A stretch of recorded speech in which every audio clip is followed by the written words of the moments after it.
Welcome to episode 20 of the Corey Shepherd podcast. Welcome back to everybody who's been listening. Welcome to all the new listeners. For anybody who's new, keep in mind that with the link I usually send out, or the link to the podcast on Cadence Club, when you finish this episode, you could always close it off and go to any other episode that the previously published. And you could comment and like and subscribe and share on that Cadence Club link itself. If it's better for you, subscribe on anywhere podcasts available. Apple Podcasts, Google Podcasts, Stitcher, Spotify, TuneIn Radio, anywhere. You could find it anywhere. It had to be the easiest podcast to find these days. So find it now and subscribe and think it's on YouTube too. You can't see me, but you'll just see a little blank picture and listen to it if that is where you prefer to listen to it on. But how was everybody week? I don't know if it's a long week or a short week again. Again to the point again, we're again fed up and frustrated of this whole living in the pandemic. And this can't be it. I'm struggling to accept that this is a new normal and a new reality and thing, and on the verge of taking everything out of me not to come here every week and say just open back the economy and let me fight up. Just open back all the businesses, let me fly again and thing. But I mean, we had to do is a responsible thing to do. But when I see this week, they have a release from Trotters saying that basically, hey, it's do or die for us now. We had to make some decisions. That is serious matters, not only because you're finding a different sector of the society balling. Now, when there are certain sectors, when them ball, everybody else had to ball and they had to move. But we just talked about Movie Town closing down last week, and now I didn't even realize that so many restaurants were the same owner, like the parent company. They're saying owns Trotters, Buzo, Blue Star Diner, Panini Cafe. You know what I mean? And I'm not sure. I mean, I wonder if it was a joint state. No, I'm pretty sure it's one company who put that out, or if it's a joint statement, I could always correct that after, but still is a significance among the businesses in the restaurants industry, and you could understand, because for those who mightn't know, in Trinidad now, for the last at least 6 weeks at this point, restaurants could only do takeout. And before that, there was a point where they could only do takeout. Before that, there was limited dining, and then there was a point where for about 3 weeks they were closed totally. You couldn't open a restaurant at all. There was no fast food, no food. You can't buy food. You had to cook. And that industry must be balling. All of them, from the fast food go down. You could see it in the share price of some of the companies who own fast food franchises. You're seeing where they're taking a hit. So I'm not sure I don't know what the right thing is to do. But I feel like at this point, we have to make some decisions about what our future going to look like post-COVID or living with COVID, because we can't just operate like this where we have an airline on the ground. I'm not sure what happened with the staff at the airline, if they're still being paid or if they furloughed or they delayed. I know people who were involved in the airport, for instance, some of the ports and so on, they would have lost jobs or people or downsized, or people have to figure out a way, I guess business people, figure out a way to manage through this. So people being affected, and I was saying it last week with the WHO thing. A lot of people came out and say that, hey, we misinterpreted what the WHO said. Fair. But the reality is that the WHO came out and said that lockdowns cannot be the primary means of dealing with this. And my gripe with them is that better they just didn't say nothing about the poverty and thing, because that was obvious to everybody.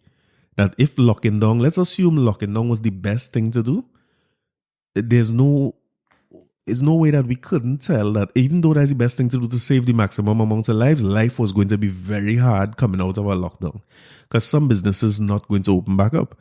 We saw it in Trinity Mall, we've seen it in Shogunas, we've seen it all over the country. So I suspect that now that certain types of businesses making noise about it, some things will change. That's just the way it goes. Businesses run countries, right? Long before politicians. But anyway, that's about it. There's nothing more to say about that. Let's see how it goes. And as the reports come out about what's the plan, I will talk about that again. And that's just my little rant for the day, right? So we off that. So I mean, how was everybody weekend? I hope everybody had a great week. This week was an interesting one for me. First, because there's a lot of questions being asked after the last podcast. All of a sudden, man calling me to ask me what was we seeing in the Sky Bar and what happened. But listen, if only listen to the thing right, I didn't go to the Sky Bar with the boy. So I don't know what people are trying to perpetrate, Clint, and calling me to ask me about how, if I didn't know. I claiming, what is the fifth ignorance, whatever it is, I claiming ignorance, whatever the thing is. But that story was what it was. So Give me a chance now. Let me live. Let me live. I live in a good life. I don't want these kind of problems, and I don't want to have to address none of these things. I put it out there. I don't put myself out in the sun already. Just leave me out there now. Let bygones be bygones, and let we just call that a day. Let's just move past that. But other than that, I was looking at something this week as we on that topic, we're man and woman, but that wasn't so much man and woman. But I guess man and woman is modern times, right? Man and woman so concerned. I was talking about Cardi B here the other day, and people say about they're talking about them foreign thing. I likes Cardi B from here. So don't tell me I'm talking no foreign thing when I'm talking about Cardi B. But Cardi B is my hero because Cardi B, just the other day, Cardi B was openly coming out and saying that she divorcing Offset and all that.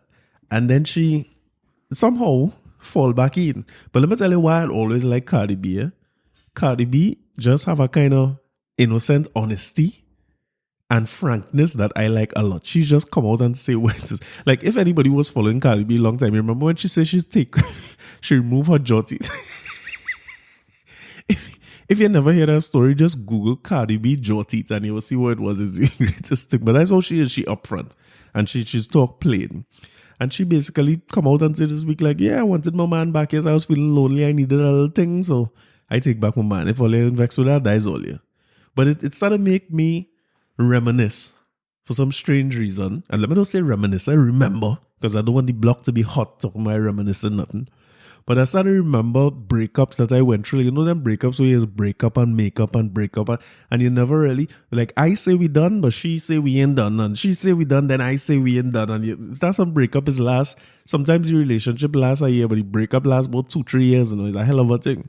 So I say, I could talk about some breakup stories in this thing today. But you see, my problem is now, when my stories get too specific, people started to text me with people's name and think, "Oh, don't be calling me and asking me nothing about nobody." These are all very fictional stories where I need content. So these are stories that we're making up for the sake of it's entertainment. People lock down the quarantine, everybody's look forward to the podcast. So I put in my stories, I creating stories that will help people get through these rough times. But I'm going to do something different, because I realize it's a two sides to a story. And some of the things I do where breaking up concerned, I really honestly believe that woman worse than man when it comes to breaking up. So here what I'm going to do, right? I'm going to call Acacia De Vertuil, fellow podcaster, and get her opinion, because I'm not going to go into this and I talking about my experiences alone for nobody to call me no dog and how I do, and I'm a good boy. So I'm going to get both sides of the story so they could see that woman much worse than man. So let me see if I could get Acacia on the phone. Hi. Acacia from Acacia Victory Lab. I like that introduction. It's still De Vertuil, or what's happening? What's new? We didn't talk a long time. It is still De Vertuil, but I prefer the former introduction. It sounds a lot better. Here's what's going on. So since the last time, is nothing. What going on? We need to know. Rumors in the streets is that you're married, and you know what I mean? All kind of things. Hearing all kind of stories. What's the real story? Why rumors in the streets don't make me a millionaire? But for what? I would love that. Changing last name is much more beneficial than money, you know what I mean? Tell me something about it. Tell me. I would prefer. Mm-hmm. Wait. So changing nobody changing the last name. Easy up. Wait, you ain't changing your last name? For what? What do you mean? I like honor and what is call it? Honor and obey and submit. We ain't doing that no more. The man say honor and obey. That's what they say. Honor, obey, submit. Do what the man say, basically. So sweet. See, now we understanding where's the issue. Gents, you all hear that? We're starting to get to the bottom of the issue. We're starting to understand what is happening in the streets. No. Okay? No. So listen, I called because I need your help. Tell me. I was talking about your podcast, your last episode, the episode 2 of your 2 episodes with his side of the story. His side of the story. Not what I expected. And I was listening to. What were you expecting? Well, when I hear a man's side of this story, most of the time I know is a woman ill-treat him and do him all kind of thing. Most of the time you hear a man's story, it's something the woman do. Right. Because that's how most relationships end. Women is go out there, do what they have to do, destroy men, and have men Right. in a mess. But when I hear his story, and I hear some of the things that my girl is doing, so the story, just for the backstory, the backstory was basically a relationship that started off sweet and ended up in divorce, right? Yes. That is the kind of summary. Child involved, right? Yes. Bacchanal, custody drama, etc. And 5 different lawyers. So y'all have to listen to them 2 episodes for me, because I wake up a morning way too early for me to wake up. I must have went to sleep too early. So I wake up about 1 o'clock in the morning and I see new podcast. And I say, you know what? I'm going to put on this podcast, because half the time I put something on like TV or radio or anything, that's to put me back to sleep. Well, boy, I can't sleep again. Because the more I hear about that story, I mean, it's sad, but the thing about it, you had to listen to it. You had to hear what he going through. I'm sure I would love for you to get her on to tell her side of the story too. If I don't know if that's in the works. Mad me? That's enough, man. First of all, you have to admit who it is. You trying to get me in trouble? Yes. You hear how much lawyer he went through? How much lawyer want me? Oh yeah, well you have a point there. You have a lot of lawyer experience. But my guy went through 5 different lawyers trying to get his thing settled. And you understand? so it make me start to remember now my days of breaking up and thing. I never married. I ain't married yet. Let me say it like that. Yeah. So I never had to go through divorce. I'm sure divorce is our next that's next level, right? There's plenty involved and child involved. That is the mecca of breakups, like the main attraction, or the big boss. It's like the big boss of breakups. For you know sure, what I mean? For sure. Like going to beat Bowser. Exactly. You know what I mean? Boy, listen. Yeah. But no thanks. the breakup history is something else, boy. Because I say I'm going to talk about my breakup stories, but again, plenty of people telling me that I'm only talking about my side of the story. So I say I'm going to call you, so that we have a man side of what the breakups look like, and a woman side of what the breakups look like. Because we all know men are from Mars and women wicked bad. So I just wanted to make sure. Sir, that is not what we decided on the last time. What it was again? It was men are from Mars and women do listen, which has since become women real do listen. Right? Serious but again it is not that we are wicked and bad. It's more like wickedness. We see all the red flags and all the bad signs, and we are out here like, nah, I could deal with that. Men are no bad signs, generally speaking. Men are no sort of bad signs, you know. Men, we live in righteous in these streets. Go to church, pray, read your Bible, drink water. I mean, you feel like it's just too early or too late in the day to be lying, and then is that what we're doing this already day? I feel like, can we call Stacey? No. Shh. don't make the block hot. A mess. When I don't want her discussing nothing about breakup, I hope all her breakup days behind her, because I'm not going through these problems. I you know my philosophy: deny, and cry. I feel we together forever, because I'm gonna deny, and cry. And I want to remind people: leave some space between the two. Deny too, you know. Don't deny twice out the gate. SMH. Deny, give her space, let her cues and thing again, then deny vehemently. And then start to cry. Deny you like you're vexed, like you're mad, like things going to get dark, and then start to cry. And everything going to be smooth. So she don't need to be in no breakup conversation. Let's change gears faster. Start sweating quick. Whew. I hope ladies are listening to this. Ladies, please listen. Take note. When people tell you who they are, believe them. Oh my God. Oh Lord, and all these red flag things. So let me start with this, right? I'm going to start by asking questions. Because breaking up is a tricky thing. And I think my experience has been, at least the feedback I get is that I don't handle it very well. So I want to ask a question. Don't kill me, right? What is handling it very well? I don't know. That's why I call you. So let me ask you this. Why women have such a problem with men who break up over the phone, like call or send a text or something? I'm trying to understand. Because to me, that is the least of amount of showdown you could get. Less bacchanal, no sort of quarreling, no sort of thing, or you do a quarreling home by me or home by you and I home by me and thing. It feel like a safe space. So what's the issue? I may be the wrong person to ask about the phone thing, because that's something I would do. Oh, you even man by phone too?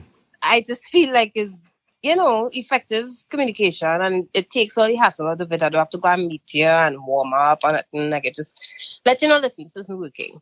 Granted, I have not broken up with many people, but That's something I would do. I feel like it's efficient. I do think though that a lot of women feel like it's a little impersonal and it kind of flies in the face of a sensitive situation of probably a long standing, or even if it's a short lived Mm-hmm. intimate experience. It's not intimate at all to call somebody on the phone and tell them, well, hey, yeah, what, Wait, My did you ex used just to say a tell me, short-lived intimate experience? That's what you just said. I just clarified.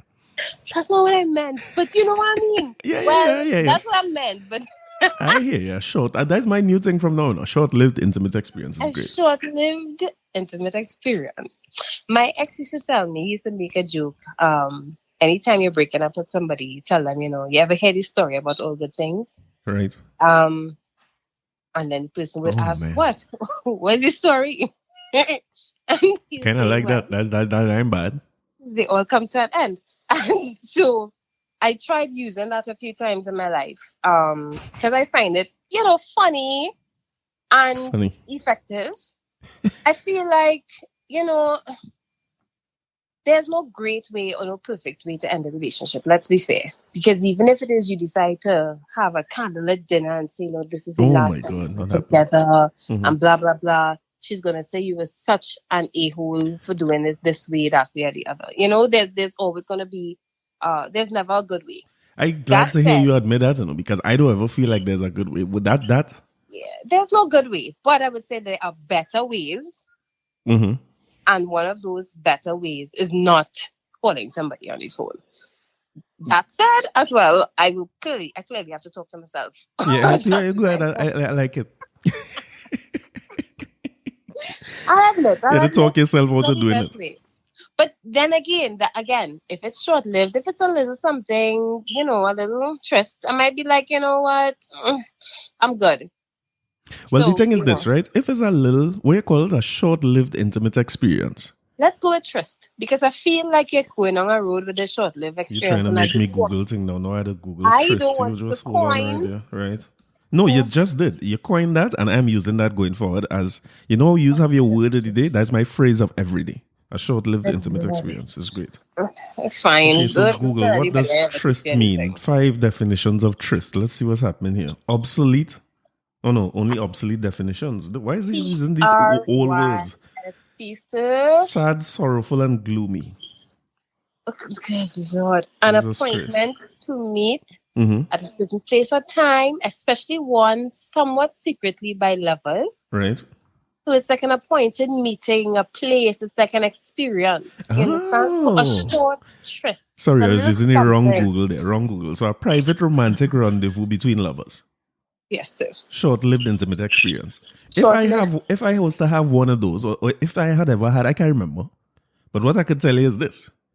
We're not going to break up if we had a short-lived intimate experience because it ended when the experience ended. So I don't feel the need to call and the shortest lived of the short-lived intimate experience is done when we done that. We done it.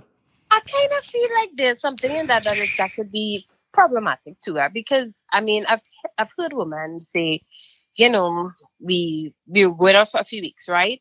Let's use the term dating because we can understand, and I think we can agree that the word dating doesn't really mean what it means everywhere else, not in Trinidad anyway, right? But let's for conversation, we're saying dating, right? You and this person going out already then, Right. and you all reach a certain place, probably been physical or whatever the case is, and it was short lived, probably for a few weeks, and then you decide, It didn't I work. don't really want you. Yeah, I'm not really on sheet. Don't say it's not working because when you know that's not what it is, you're not really on sheet. Yeah, but that's true. Yeah, not on you. Especially after the physical, and the physical was a mess. Then, like I tell you last time, I fall out of love real fast, and all the love I love. I don't care. When the physical in there, I be like, boy, I need to hit the streets. But I guess for me, I don't remember having much of them conversations. I mean, and this, I'm not saying this is a good thing, but I just kind of stopped calling. I the king of stop calling. This is my point. So those things are problematic because women then walk around thinking, is something wrong with me? Am I the problem? What happened? Why did he stop calling, etc.? And so you give these women a whole complex that they're going to be walking around with for however long, which is quite infuriating if you're the friend who has solicited one. and annoying because then we hate all you and can't stand seeing all you in public anywhere. You hate my friend, so automatically you're, Wait, persona the non grata. friend too? What? Wait, I mean your friend or for you personally? So if No, this no, no, happened to my your friend. I'm telling you what happened to me. also you buy in the Um, fight. those things happen to me. I'm talking about happy with my friend, right? Even if it did, I'd never admit it. But Oh yeah, clearly. um, No, but I was bad with that. Like I mean I understand what you're saying because I could see where it listen, would give people a complex, but I am not the how I'll put it. Not every time I stopped calling was because the intimate experience wasn't good. okay. I that's something that I struggle to figure out why I used to do that before. Now, like I would meet people, be interested in them and thing, Mm-hmm. and maybe go out a couple times and thing, and then just stop calling. I don't know what. Like I don't know if I can't remember if it was other things going on in life or if I had other people dating or what it was. Mm-hmm. But you just stop. I guess if I was real into the person, I would have mustered. Yeah, you I would do it. have, yeah, I would have do You what it do it. takes to do it. But I You do think it. also like I grew up as a young fellow, or almost shy to the point where even though we went out, I Mm-hmm. would still be doubting if you want me or not. If that makes sense. Understand. You know what I mean? So Understand. I don't want to call too much and thing. You had a literally. I was a read and spell kind of guy. I can't read. I still can't read between no line. I don't even know where the lines are. You have to tell me Understand. exactly what on your mind. Tell me what you're thinking. So you know how it's like home here. I can't read no attitude and thing. You have to tell me a vex. Say hey, a Mhm. vex, and then I will Yeah. respond to that. But I never was good at that at all. But again, Which I think is fair. yeah, but that's the thing. I guess as they say, it's problematic because me calling you back, I not doing. And when you call me, I surprised. I was like, hey, you calling back? This was Yeah. short lived. It's done. Yeah. Like what why are you calling? Yeah, what's up? When you call, I think something wrong. It's like something happened. Something happened to somebody. What's good? You So need I met something, her.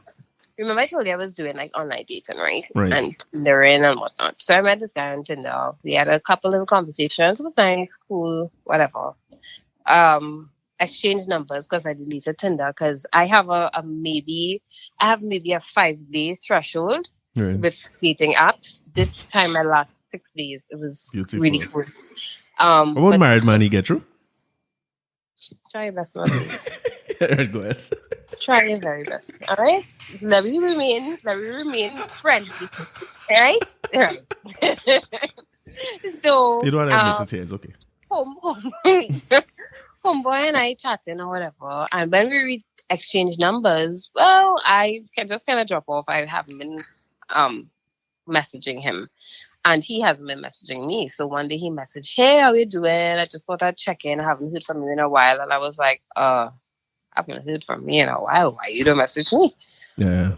Okay, Cass, this is not how we do this. We are adults Be nice. and can't meet somebody if you communicate in this way. So I was like, well, I'm pretty busy. But it's really nice hearing from you. You should message more often. He's like, I get that. Sometimes you're just so busy that you can't take a second out of the day to message somebody. And I looked at it and I was like, is this sarcasm? Because I feel like you're being sarcastic, but I'm not really sure how to respond because it's something I would say. Right. So I got a little bit of my own medicine there, but Nice. That's I good. realized that one, you gentlemen have a little more feelings these days, which is good. Really? I can't say I have a challenge with that, but at the same time, I don't know how other women doing it out here because I know that I probably deal with things a little differently or think about things a little differently, but it's really interesting to see how the entire dating landscape is one when you've not been single for a very long time. Two, when you finish, when you finally like exchange numbers and stuff with people, if you you can't shake them. Oh God, yeah, I guess. What happens? What happens now that this person has my number and continues to have my number? Oh yeah, that's You true. It's know? really a different time. When in my time, when you give out a number, all you could do is call pretty much. There's no Correct. WhatsApp and no this and no that and no. They You didn't can't have any check of to that. I see kind when of you're like them times too. online. Yeah, I don't like that too much. Yeah. Yeah. I couldn't deal well in these times. I would have been even more problematic. I was done problematic already, but I wasn't gonna last.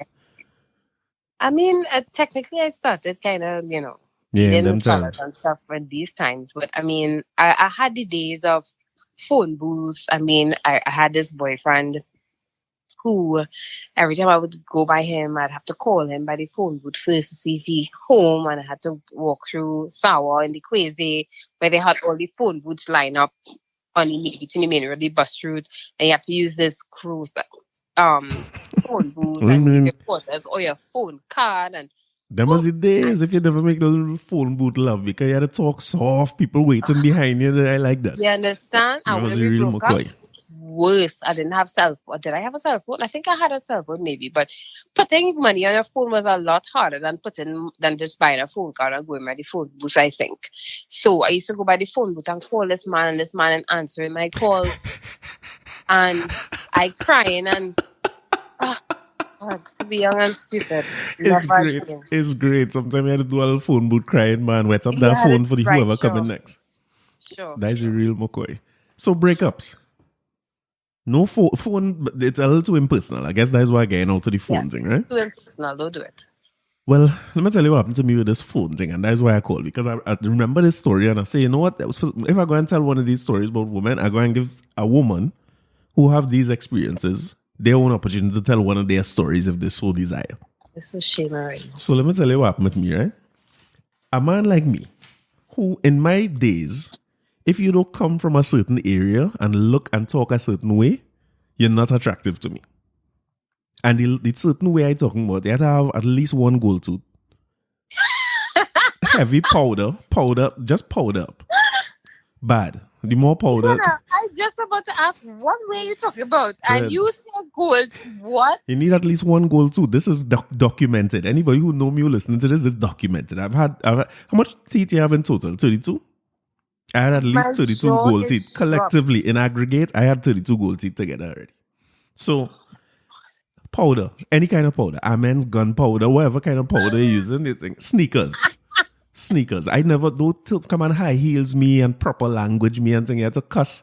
You had to be the real McCoy. It's So, so shame. I went through a lot of that. And that was my by choice, by preference. That's what I'm looking for. That's what I'm attracted to. Wow. Started I get older now and started watch, you know what I mean? The time to settle down in life. I have some partners now who tell me, boy, you're going down a kind of road, they look where it's always end up. Because I remember one girl in particular. You remember Nemo's? Yes, I remember Nemo's. Well, my mother living around the corner from Nemo's, right? So let me tell you, this was at least 3 gold years ago, right? And Ah! I gone up in the Nemo's. No, them I must know really. I can't remember if I used to drink alcohol at all because as a young fella, I never used to drink anything. But I know I Right. drink plenty Red Bull. So I don't know if it was Red Bull and Hennessy or just Red Bull. So you know, I charge up. I'm at 1,000 by the time Nemo's done. And I see a girl in the club who I know from as a dealer in the casino. So I was like, this is gonna work out good. So I do what I do. I go on and talk, we dance, everything working out smooth, thing nice and the thing. So 2 and 2 is 4. So she back by mommy. I mean, it's walking distance. Where you gonna go? Where you gonna go home? And we could walk right there. Well, I can't with this. I don't even. Do I want to hear the rest of the story? you ever Go went ahead. Sorry. Nemo's and went home by the fellow? Don't answer that, right? You had to live a little more, Acacia. You had to go, my man. So, Clearly.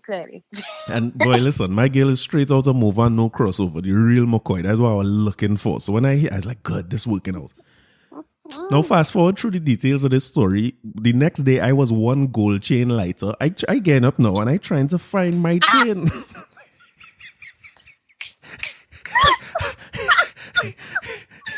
Listen, I looking for my chain, right?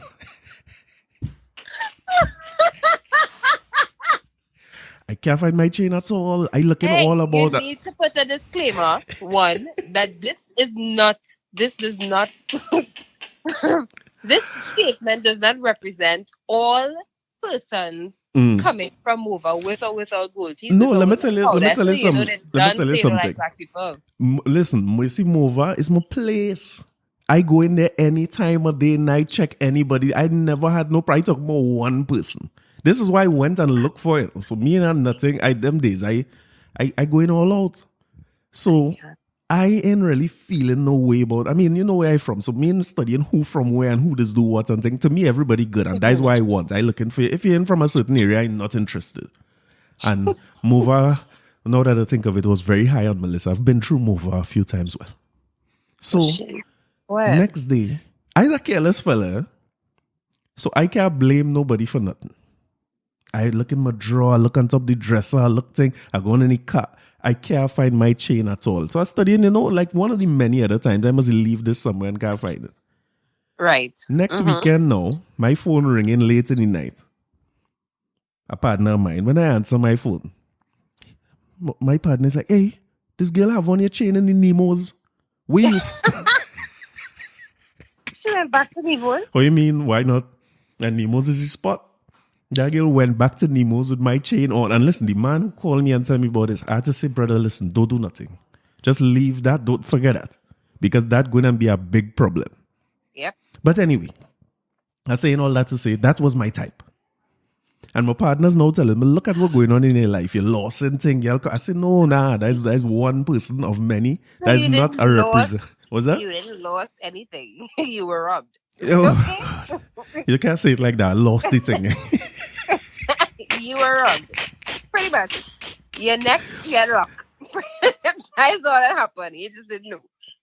Yeah, Wow. no, I lost it. Let me just leave it. Sure. Okay. So that makes they it go on and they better. find what would be what them calling them days. They say, boy, you got decent girl, this, that. And I thinking, this is decent. Well, don't let one chain make it look like if this is a problem, I could manage these things. But anyway, Okay. they decide to hook me up with this girl, right? This is matchmaking at its best, right? I have a friend, and she doing good. She's an attorney. She da. Boy, listen, the whole story. So uncomfortable. I don't like the way this lineup singing at all. Because in my little mind back in them days, Ghetto Girl have up the wickedest slam and we don't want no uptown girl. So I Right. say this song in real boring. You mean to say you ain't gonna lose no chain? It have no risk or nothing. It have no what going on here. This is just vanilla. But I say, all right. Wow. Okay. Well, listen, I'm up the road. I'll go and eat the vanilla and let see how it going. You know what I mean? As a man accustomed to rocky road, give me the little vanilla. Let me see what is happening. Yeah. Fine. Yeah. I go in, right? So I go on in and the vanilla, all right. When I talk and sing and we meet each other and the vanilla looking a little nice, she's talking very proper. So when you're talking proper, so I had to try and talk proper now and bite up my tongue all how. But I proper.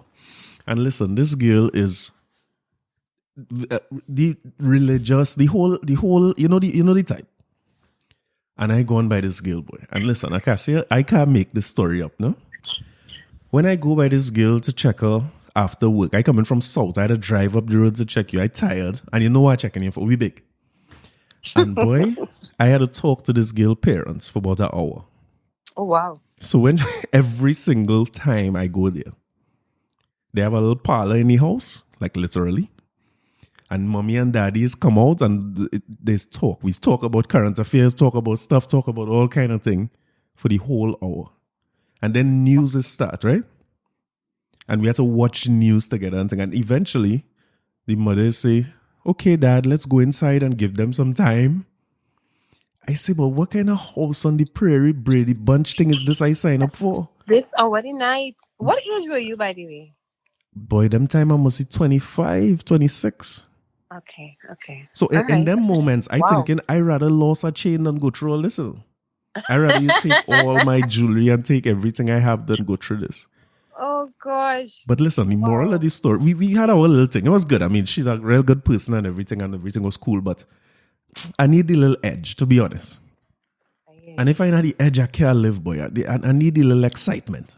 Are you trying to see Stacey's a ghetto girl? 1,000%. Listen. She will not have you, eh? No, she had to have me because she know. This straight out of the part and no crossover. You're going back with this thing again? Unless it has some kind of thing happening. I ain't that interested. So boy, listen, I decided at some point, this is not going to work. So I called the girl and it was headed, you know when you're in a relationship and you're seeing where it's going, I started feeling. I think that she knew I was 1 foot in, 1 foot out. So I eventually do the thing and I say, listen. Now the only reason I ain't go and tell her in her face is because then I had to talk to the parents for 2 hours before I get on to brass tacks. So I decided to call and Acacia, no girl I was ever with. Who thief chain, who ain't thief chain, who gangster, who heard who what. Nobody never cuss me stink like that same prim and proper girl. That woman started, I couldn't even answer. Like I remember where I was. I was on the avenue by Jacqueline's. And that girl cussed me black as white. I trying to figure out, well, what is going on in these streets? What, this is the same person? Okay. So, you what? It's good. I'm just saying. Go ahead. I'm listening. This is a good story. I try my best to do the right thing because, listen, them days, I don't done with people. I just move on to the next person until you fed up and you ready to done with me. But I do the responsible thing and look how it ended up. I get cussed black as well. That's a lot of people's tactics, huh? You know, let me just make you fed up and, you know, let you leave rather than, you know, man up and say, hey, listen, I don't want to do this anymore or whatever the case is. I'm seeing it with, you know, in people's marriages and all kind of stuff. I've seen some men doing some kind of things and I'm like, are you not getting the point here, sis? Well, I mean, that's pretty true, to be honest. Yeah, because, you know, I think a lot of people prefer not to have the confrontation. They don't want to feel they have guilt or whatever else. That's true. Have happened in the relationship, so they don't want to say it. But, you know, that feeling like bringing somebody to frustration rather than just saying. I guess when you say it like that, it sounds bad. But like from my side, it wasn't really. It's not really like a deliberate effort to frustrate the person. I mean, not that I say that it really is at the end of the day, but it's more like two things. You don't want to hurt the person, right? Right. So that is a factor. So you might take longer. You might stay in something longer than you want to because you don't want to be with the person, but you care about the person and you don't want to hurt their feelings, especially when you see them days. I mean, I know children or not, no, but when you see parents involved and your family and it's all that, it used to be hard to do. But also, sometimes you don't want to be with them, but you don't want to done. That makes sense?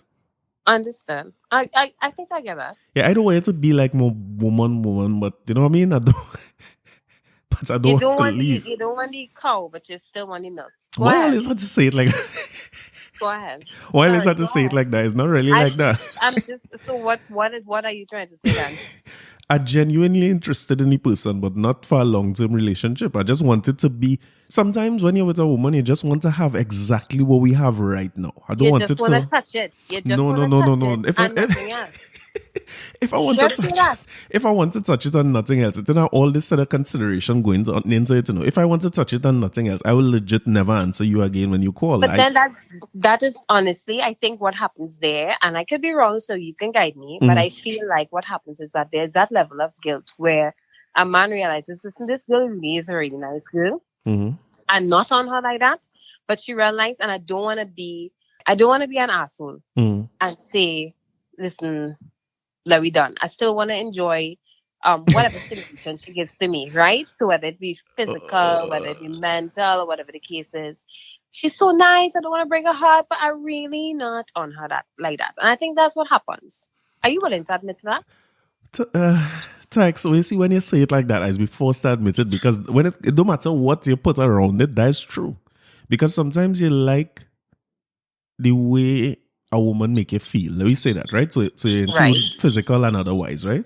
Or sometimes, to be honest, you're just like, sometimes you're with a woman who very good. You know, you're with somebody who's so good looking, everybody want that woman. Right. So it's pips, I guess. But you're not on that person no more. It don't matter how good looking he is. Everybody started to look the same after a while, right? And then it's come down to many, many other things. Far from looks, right? Fair. So sometimes you want to keep that. Sometimes it's appearances because you're let me say you're married or you're in a relationship. You yourself don't want to go through a public announcement that you break up and all. You know, that this come with questions too. My mother wants to know what happened and why are this and that. And well, sometimes it ain't worth it. But there's times where it's not like if you just, it sounds like you just use any person, I guess. But at the end of the Does day, it? I don't want the relationship to go nowhere. And I think that a lot of times you're with a woman and she always seeing the relationship going some other place. So when you think of it, right, when the relationship sort of go somewhere, I looking to go elsewhere. Because you see what we have right now, that is the sum total of what we're going to ever have. And I feel like if men say that, as hurtful as it is, But why is it hurtful? well, because we are always looking for long term. Many women, let me not say most, because I don't want to paint it with a broad brush, but Sure. many women are looking for long term. We don't get involved with people, for fickle reasons. We have to remember our culture too, right? We have this thing here where the minute people start seeing each other, they together, right? There's the whole, which is For sure. annoying in itself, but at the end of the day, it is what it is, right? It's been really difficult trying to straddle, pun intended, the lines of the lines of dating because there's the whole, okay, I can go see other people, I can date other people, I can go out with other people, have a good time with other people, but the perception that is going to come, right? But that is a more new age thing. That's, let's say, in the last 5 to 10 years in Trinidad. Right. Before that, you meet somebody, or they go out twice, or they together. And women, we think long term. You're not getting, what is the point of getting involved with somebody if it is that you're not trying to see where it can go future-wise? That's hard for me to understand. Like, even when you say, like, you know what women say a lot? If we were together and we break up, right? Like, say we were together for 5 years and we had a great relationship and whatsoever happened, we done. You all like to say, you waste my time. You wasted time. And I thinking, how you mean I waste your time? So all them time we had and thing, that how that waste? That's always been a mystery to me. I used to feel like that too. And I hear a lot of women say it. And so that's why the starting over thing is so scary. Right. Because you hear them say, oh my God, I don't want to have to start over to get to learn anybody new. I don't want to know you anymore. So quite frankly, the gamble on somebody else can't be that bad. A lot of times we are afraid to start over because we are fearful. I mean, so many things have changed, right? You're not the same anymore. You're not young anymore. You don't have the same body. Okay. It makes sense. So what I mean is you waste your years of your fit body and your okay. So I understand what you mean a little bit. And I think it's more physical changes and the biological clock and all that, I suppose. Yeah, than mental and spiritual things. Because let's be real, you would have grown up between the time you met this person and the 3-4 years you spent with them. You would have accomplished other things in your life at that time. So to me, I'm just thinking you have so much more now to offer, right? Yeah. And now you have so much more experience for people to work for. Right? I guess. I'm amazing. It's true. Yeah, I understand what you mean. I think we kind of have to rethink that perspective. But you know what? That comes with learning and growing. Some experience too. Yeah, an experience. No, but I think from where you say it makes some sense. But from a male perspective or from my perspective, that was always a very hurtful thing to hear because outright there are times where I went wrong woman and I was on shit and I just was whatever happened. And I really didn't care about the other person's feelings and all that. It was about my pleasure. And it was 2 o'clock in the morning, 3 o'clock in the morning. So in my mind, you know what it is, right? Which was not right either. I mean, because I went through plenty thing where people who I only used to check at midnight thought we was together. And it was baffling to me. But, wow. But when you say it like that, go ahead. I may have had that same experience now thinking about it. I had a situationship with a man for 4-5 years, off and on. When I'm in a relationship, he's in a relationship, or maybe not. I don't know. It was a long, convoluted thing. It was for years, and he ended up sleeping with my friend, 2 friends, as a matter of fact. And I think I told you about this. It was a whole thing. It was bad, and I was convinced. I was like, we were together, and we were not together. And when I talked to my friends about, remember when we were together, and they're like, sis. The same friends who you was with. No, not those friends. We couldn't Okay, talk okay. about him. But they were like, sis, you all were not together. He continued to use you because he understood, how to manipulate and how to manage your emotions. Right. Um, and it's funny because I imagine when he hears this, he's going to even be even angrier at me than he is right now. But Nice. That's why I come here to do it. So mission accomplished. Good. This is good. um, he had a situation the other day, a personal thing, and we were talking. I mean, we done now, obviously. But we were talking about whatever. We're quote unquote friends now, and he was having these particular expectations of me behaving as a friend with him. He was kind of expecting me to behave in a particular type of way, and he was offended that I didn't respond in that way. Mm-hmm. But of course, how much of a years later I done, right? And Right. I've come to the realization that, listen, this man and I were not together. We were not. As a matter of fact, he was using me, and granted, I got what I wanted out of it as well. But at the same time, where you thought this could go and the things he said to you about where it could go wasn't going to happen. Right. And once I came to that realization, the friendship was legitimate to me because then I'm just cool. I normal.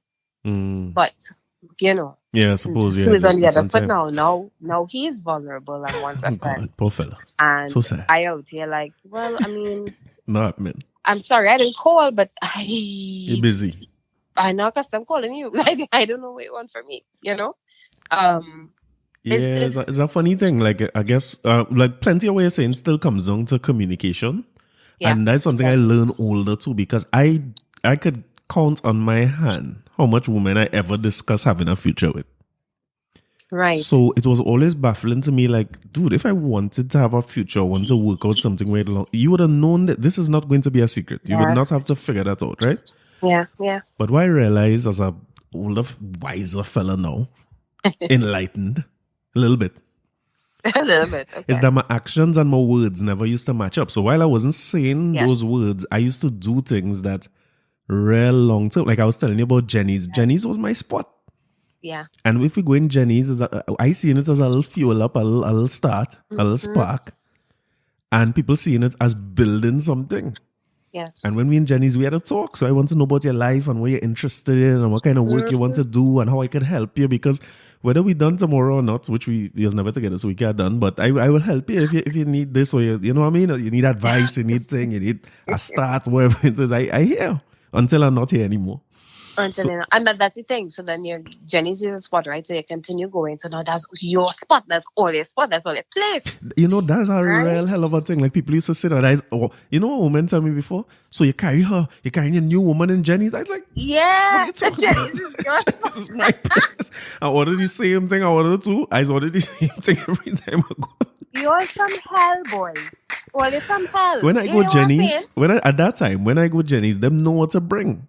So this is no, you know what I mean? This is no news. Wow. The person might change, but the order is the same, man. I mean, we gonna do.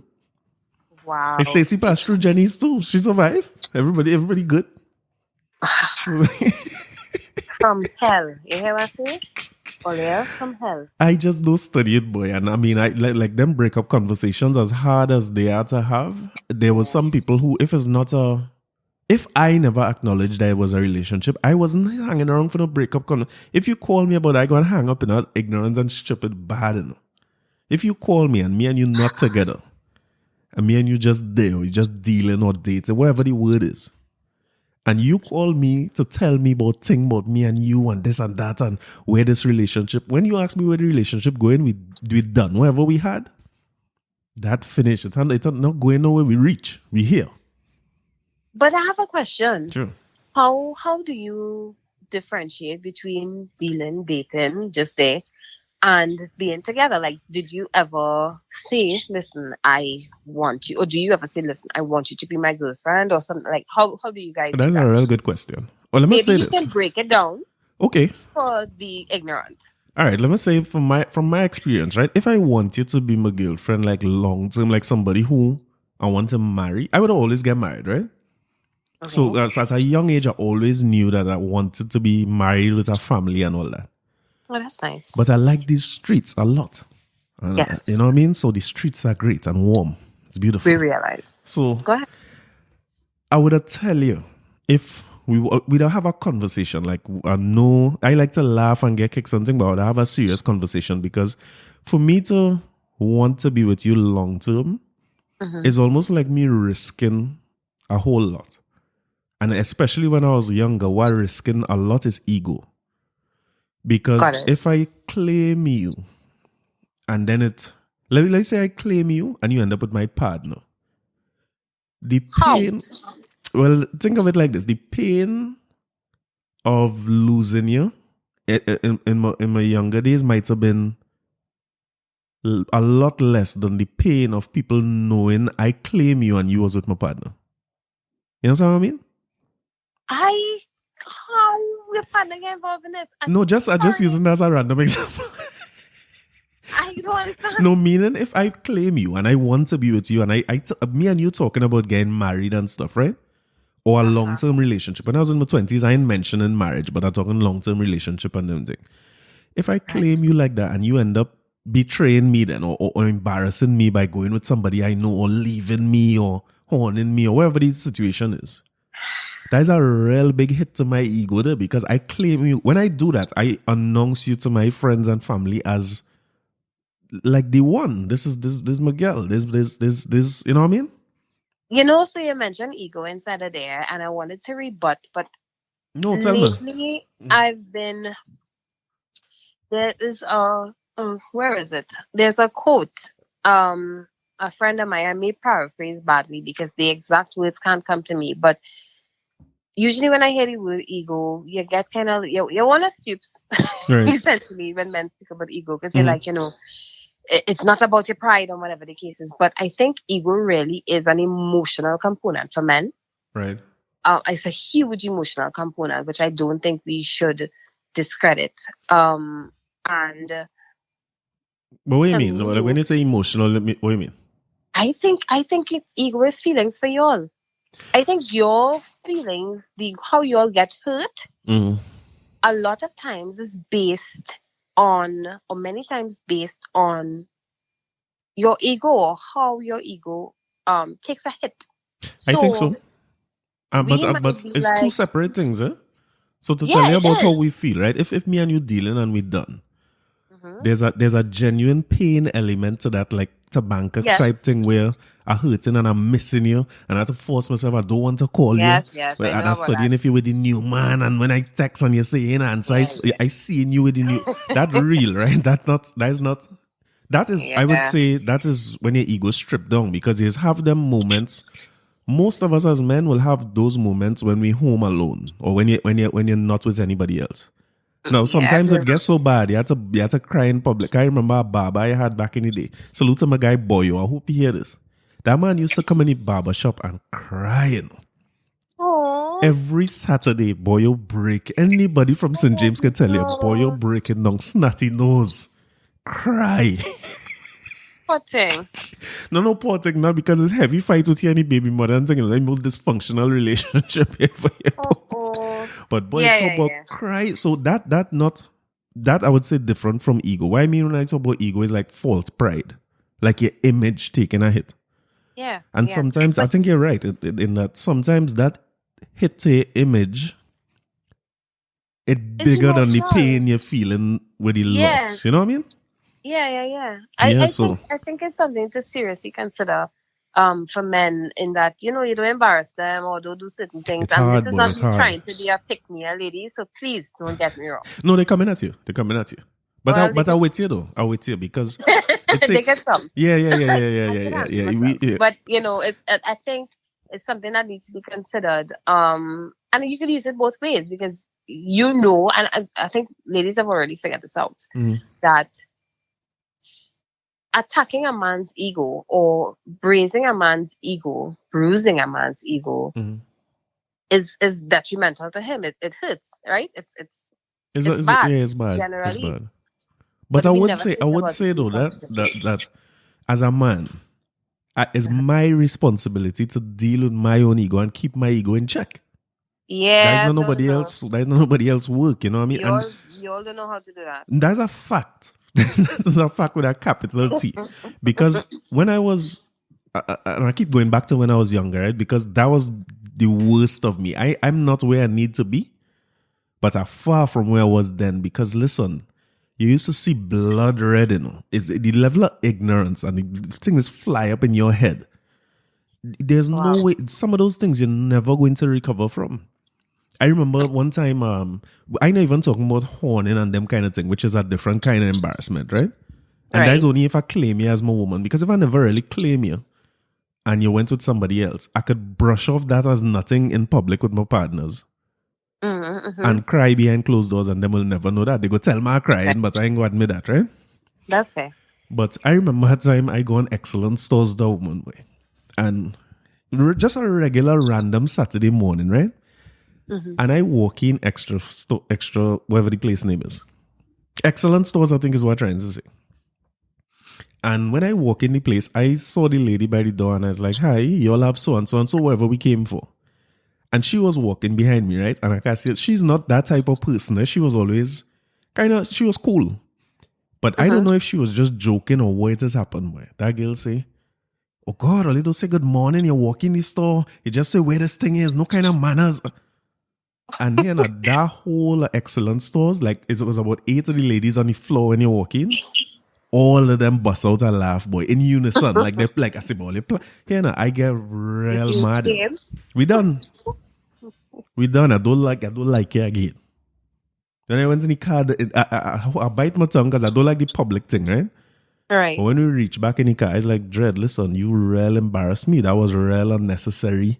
And this and that. So at the end of the day, I started to slack off from then on. And I Wow. guess that's what you're saying, and I agree. And it's like, as men, sometimes our ego is go way too far, boy. And I coincidentally having a conversation about domestic violence sooner. And I feel like that ego thing is a big part of what leads to that. Because I've been in moments where For you be sure. blackout mad.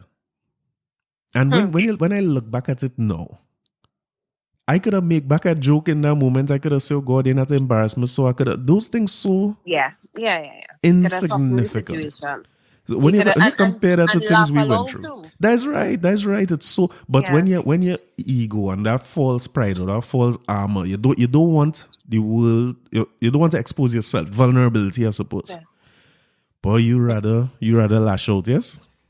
So I know how we reach quite there, but I was answering your question. If you ask me if we dealing, you will know. If we going to be together in the long run, you will know. And I would say that for me, everything else going to be real obscure, whether it's dealing, is a one night stand, is where's this short lived intimate experience? To be honest, um, I don't. All those other conversations would probably happen in my head. Now that you ask me that question, I'm not Yeah. going to spend a lot of time clarifying what we are. As a matter of fact, it would be so bad that if we bring up what we are, we probably will be no more.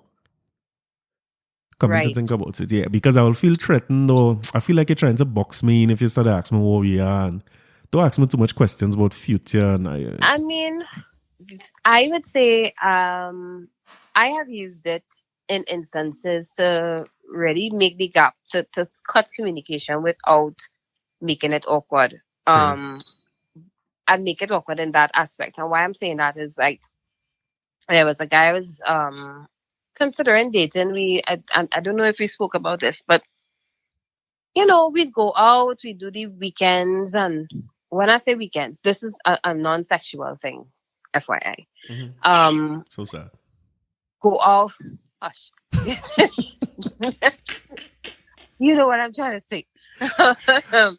We were literally just not even holding hands, just going out, drinking beers, talking, type of thing. Ever so often we'd meet up, go on the avenue, Oh my god, is that eat friend food zone? gyro, drink Is some beers, that talk friend crap. zone situation? Or It wasn't friend zone initially, but okay, like I had liked him. I was like, okay, mm-hmm. he could be saying things, Right. and he was very gentle and whatever. See that gentle He thing. wasn't trying to come down my throat or anything like that. Anyway, he did something Collapse. that I found very off, and I said in this whole conversation that he kind of opened up about something with me about his ex, and he was way too detailed, Mm-hmm. and I was Mm-hmm. like, with you and this woman now done, I also know her. I feel like, if we were to get together and we were to break up, you might tell everybody my business. So Yeah. I said a few days later, what are we? Where are we going? What are we doing? And I know that he immediately would have been like, Oh, so you do that to get rid of the man? Jesus Christ. yeah. And he was like, well, I don't think you're looking for something casual. I was like, no, I'm not. Oh my God. But I'm not really trying to date anybody right now. Like, I'm not trying to get a girlfriend. I was like, well, yeah, I don't want to do anything other than something serious. So, okay, cool, no problem. Well, I guess that's it. Nah, boy, it's sad. And I stopped messaging because and I think that's something ladies also need to do, in that it would be so much What, hoodwink easier man? for us. No. For us to ask the important questions early. No, right? that's I guess that's true. I never thought of it like that, but the people who might ask questions like those and I kind of slack off, it might be better for them in the long run, I suppose. Yeah. Because I would be still there, not really paying them no mind. Correct. And You would be still drinking the milk. God, here we go. Milk. By man not buying the cow. Oh my God, Right? this cow talk. So But yeah, I guess. it would bode well for the cow to say, hi, excuse me, can I continue eating grass at that field instead of yours because you're not buying me? You understand? No, but here what I real like, right, Acacia? You see when you go and you eat grass on the next field and I could still get the milk. This is the holy grail to me, You see what me and you into all right, so take out everybody You all except have a problem. take out everybody except the long-term girlfriend who I want to be with, right? Everybody else could be with anybody else. And if you have a man or well, I wonder which married woman I was with. Let me I'll edit that part out. If you have a man, if you have a man, Go ahead, buddy. Clear man. Go ahead. It's the best. It can't get no better than that for me because you can't make no scene. Who you're gonna tell? We're gonna you just had to cool it, and you're not free enough to be marking my time. Yeah. And you see the man working certain schedule and thing. You see me once a week. The man in the Coast Guard, and I good to go. Correct. It's the best of both worlds. But something you say there, I feel like when I look back at my own history, it's true. Like a lot of times, I feel I break up with women, but the woman really break up with me. Yeah. By doing them simple things like asking what are we and this and that kind of thing. And I mean, so you're feeling like you calling the shots and it's really the shot get quiet. I guess it's the easier thing to do too, because you know what funny with me, and I don't know if I'm talking on behalf of all men, but there are people who I wasn't on them for no long term. It was just where it was, right? Right. But you know, if you're done with me, I really like you at that point. Oh, why? I don't know if you could leave a man like me. You could leave me. When you leave me and you say we're done, I like what? No, I had to step up my game. And I don't understand it. Leave me alone, I said. Leave me alone. Nah, you can't leave me, boy. Let me leave you. I used to what? Another thing used to happen to you and a woman. I might tell you we done, right? And we go through the thing. Like cuss mouth and thing we done. But you know what used to happen a lot? When that woman get next man, as man, you just have to call a couple times just to make sure you're good. You ain't want to go back, yeah? But I had to call a couple times just to say what's going on. Was you seeing with the new man? Just to know I could be in. Sometimes you get into it, sometimes you get into, but they just had to know you could be in. Because you're really still not on the person like to be long term. But I don't, you know what I mean? You know what I mean? I can't. My mind is blown. I don't get it. Me neither. If you touch another things, I don't want you to touch me. That's me. But you know what? No, but I think again that's also an ego thing, right? That's also an ego thing because you know you can still get in. Well, yeah, that is. I mean, definitely. If you're going with somebody, is a ranking thing to just come back one time. So to get back in. So when I see that man in City Gate, I could give him the little head nod. Man, know the head nod, eh? It have an X head nod. Like, yeah, what now? What's up? And he knows, right? He's like, you're still touching that man. Listen, I know I just caused Rab home. When I touch or not, when I say, hey, what's he seeing? You gotta get him a half smile, eh? Oh Oh, good Remember his Lord. gold teeth and these things too. So if you have your little gold He's teeth, you a flash that bacchanalist. and I was like, yeah, what are you He's seeing? a Everything good? bacchanalist. You Oh, realize that? also and so going. All you He is a good? bacchanalist. He's a bacchanalist. You're lucky somebody and bust your head in the road right Boy, now. you know how much I busted I was and you're not frightened when you see people out in the streets are frightened. But No, but we do it too as women. We do it too. if again always do We it, love, we women worse than love, men with that. we love to show other women that we have things. 1,000%. You know what Not women me is do a lot specifically, too? but other women. Me and you break up, right? We Mm-hmm. bounce up, we cordial. Everything, whether we break up bad or not, enough time pass and we cordial. We seeing each other about and thing. You know, Uh-huh. plenty women do me before. Call the woman I with wrong name. You fully well know the woman name. It's easy. It's Jane. It's one syllable. It's wickedness. And it's coming like, so how Jackie going? I was like, well, Jackie. Well, women ain't easy when they're ready, you know, boy. Only worse than man, you know. Oh Those my women God. looking to get scrapped. I mean, And then I so naive. I was like, no, it's not Jackie, it's Jane. It's like, yeah, Jackie. I can't even. No, don't do it. I haven't had that particular experience. Again, I haven't been dating anybody in the last few years. Well, I Right. haven't been with anybody official in the last few years. Mm. And before that, I was with one person for a long time. Right. But I would say what I would see with in that situation is, and this was at the beginning when Facebook was becoming a thing, right? Mm-hmm. People would post on his wall, hanging out with you was so great last night. Miss you so much. While you and him was together. What's going on here, boy? Wait. While you're together and you see this on his wall on Facebook.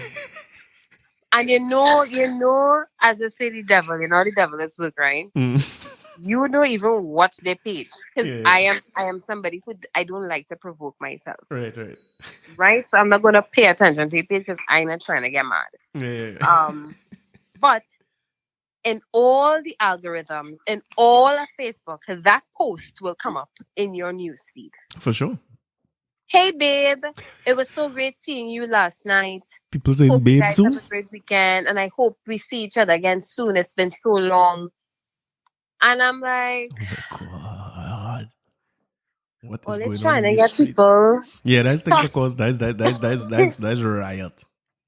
Yeah, but you know what? I dealt with it differently. I would have unfollowed. The people And or him? it's a long time unfollow way back in the day that it never was a problem. You just remove posts and remove all posts from such and such name. Oh, right. Yeah, I think I remember you tell more. And that way I wouldn't have to see things that I didn't want to see. And that worked. I can tell you it really worked. So much so that when he did start in posting things, I guess that mattered to him, he was like, "You didn't see my post on Facebook today?" I was like, "No. I don't post on Facebook. I don't follow you. What are you asking me?" Is ammunition. Jesus, usually looking to start a war. Yeah, but I mean, I guess, hey, we all do things to control, how we feel. We all do things to cope. And That's true. definitely That's one of true. that for me. And the thing too is like you said, you live and learn. You know what I mean? As you go through experiences, you tap them up. You have no relationship guide. You know what I mean? When you just come out here, you're really trying to figure it out as you go along. Yeah, I will agree. I don't think there's any. I think, we try our best, and I'm not saying that there is absolutely no way to traverse through relationships with men and women. We really are Mars and Venus. Mm-hmm. But in all of that, I think one of the most important things is that we really need to learn, one, through the example of others, and also learn to trust our instincts. Because a lot of times we see things, and it's the red flag thing that I was talking to you about earlier. Mm-hmm. We see things and we ignore them because, dick is good. So we ain't paying attention. And a lot of times it's because we're seeing the right thing. We know exactly what we're supposed to be doing or what we're not supposed to be doing. And like in the case of this guy that was on my podcast this week and a couple of weeks ago. My guy. I could have told him he was going to go through this. I could Really? have told him this When because things I was good? saw their relationship when things were good. I Mm. saw their relationship. I saw the kind of girl she was, and I could have told him that. But you can't tell people that when things nice because they don't listen. What? You can't tell people nothing more. When you You see you on understand? somebody good, you doesn't want to hear nothing, you know. No, because you will always be the enemy. Exactly. People might tell you and it register, but boy, listen. Or worse, you tell them something, then them go on and tell the woman that too. And is like, Yeah. I don't say And nothing next about thing man you or woman, no? utterly cold, you in the doghouse, you can't be friends anymore. All these things, and that's a real thing, yeah, because people. I don't think I've had anybody I stopped talking to in my friendship, but I do know when in my relationship, sorry, my ex relationship, but Mm. I do know people who would have been like, hey, you sure about this or you sure about that and certain things, and I'm like, what? Of course I'm sure, Yeah, because for sure. I smart and bright than everybody else, of course. All that is And ego then, too, you know. All that is ego talking, really, you know. correct, correct. It is ego. Yeah, It and is then ego. you burn to learn. So let me ask you this, as you ask me, what's Uh-huh. your go-to? Like, so when you meet somebody, Uh-huh. like married man, and you're trying to figure out if you have a future together. No, when you meet somebody, right, and you're trying to work it out, Uh-huh. how clear are you on whether we together is just a fling, is just how you manage that? Oh, I am very clear. I Mm, let you know from jump whether, and when I say from jump, from the minute I start feeling things, I would say, hey, listen, mm, I'm developing feelings. mm. Um, But suppose this it's just a jump off. How you tell somebody is a jump off? it, this is just this. Like Jesus, as a what music to a man is. what else are you gonna say though? I mean, I don't say nothing. let me have I had any experiences like this, boy? Oh, you don't know jump offs? Yeah, Okay, I was just going to say yeah. this was a project, but go ahead. I guess some jump offs up in the streets, yo. No. I've had experiences where, this is just the, you know what? I don't handle it well. Now thinking about it. Oh, okay. Not so much in recent times, but when I was younger, All right. I did the whole please don't call my phone again thing. Yeah. Um it's actually been a guy a couple of times. We had a quick little thing, and oh my gosh, I was still living home. Lord, now my mother's gonna know I was Beautiful having moms. sex when Hi, I was moms. little. I'll send her To the be fair, link I was in my directly. 20s. I was in my 20s. I was in my early 20s. Okay. And This is great. I remember this guy and he actually told my friend, this girl gave me the thing and she stopped talking to me. Oh, man.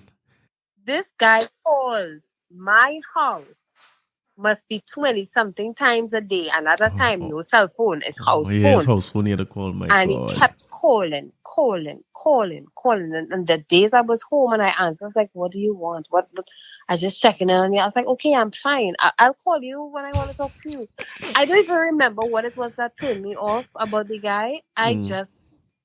I It was not him. It wasn't I just not wasn't him. on So. him. I wasn't on him at all. And I really wished he wouldn't call me again. And yeah. I don't even remember if the experience was bad. I don't think it was. I just wasn't on Now, him like that. sometimes you just He not wouldn't. somebody. He wouldn't leave me alone, and I didn't get it. And you know, the thing about it Oh is, if somebody not on you, right, and you try to hung them down, is make it worse for yourself.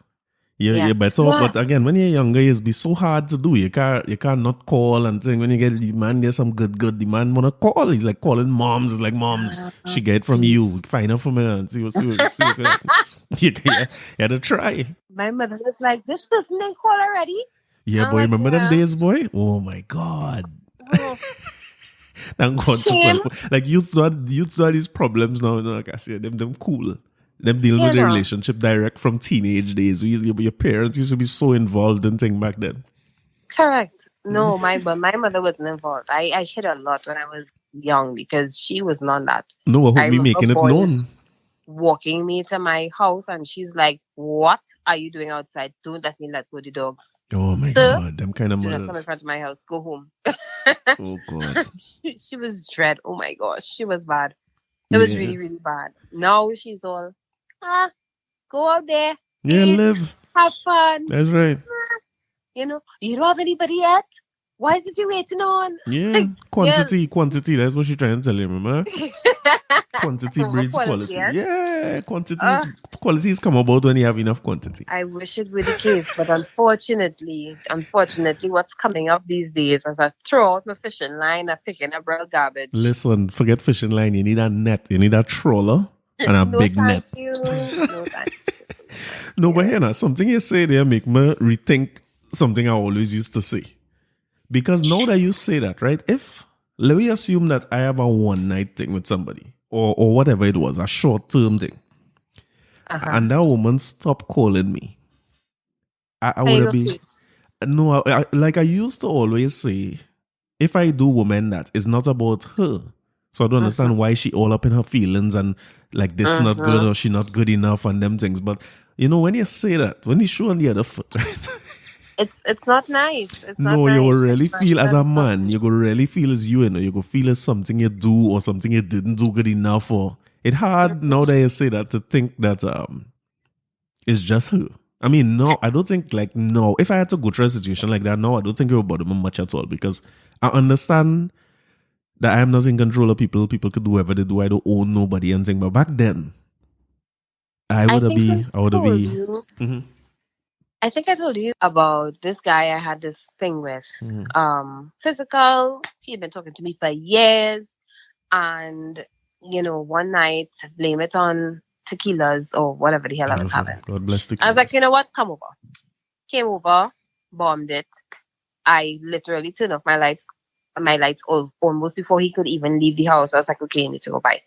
And I didn't talk to him. Like we stopped talking, and he was really hurt. He was Right. like, we are friends. We've been talking for so long, da da da da. But you just stopped all communication with me. And I really didn't want to have the talk with him because Mm-hmm. it was bad. It was a bad everything. Spoil the good little tequila. Yeah, it was not. It was not great. And he took it on for a long time, and he even went to friends of mine saying, "Listen, Oh she's such a God. bitch. Oh She man. doesn't talk to me. She treats me like she wouldn't touch me with a 10-foot pole. She wouldn't have a conversation with me about anything." And we had this great time together, and I was like, "No, we did not have such a great time. So we had no time. It was awful." No, sometimes And like good for them and not so good it, for you. correct. A Mm. lot of times I've realized that it's good for men, but not good for women. That's something we definitely need to talk about another time. I just But say it I like guess that we won't for. do this today. I'm just saying. I'm just saying. So, it's a mystical orgasm. Anyway, so, so eventually, actually this year, we had a conversation because I understand that he went to a friend of mine and he had an emotional kind of breakdown. He told her, she's such a bitch. Mm. And he got really angry. He said, it's been years that we haven't spoken about this thing and she doesn't speak to me. It's like we're not friends anymore. Da, da, da, da. And I called him. I said, listen, I just want you to understand that I had to do the male thing. It's not you. It's you know. Beautiful. But I had to tell him. I said, it wasn't great, and I'm sorry that I didn't. You tell him it wasn't great? Yes, I Oh did. man. I said, I'm Oh. sorry that I had to come to you like this. Mm. But it wasn't great, and I really didn't know how to discuss it with you without hurting your feelings. So I figured I'd just stop talking to you. So what you say, Because boy? he he was understanding. Okay.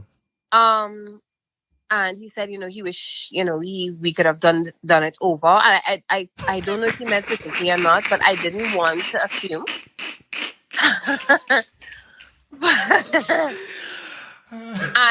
and I had to admit that maybe his excitement ruined the experience. That's happened. I don't know, but whatever it is,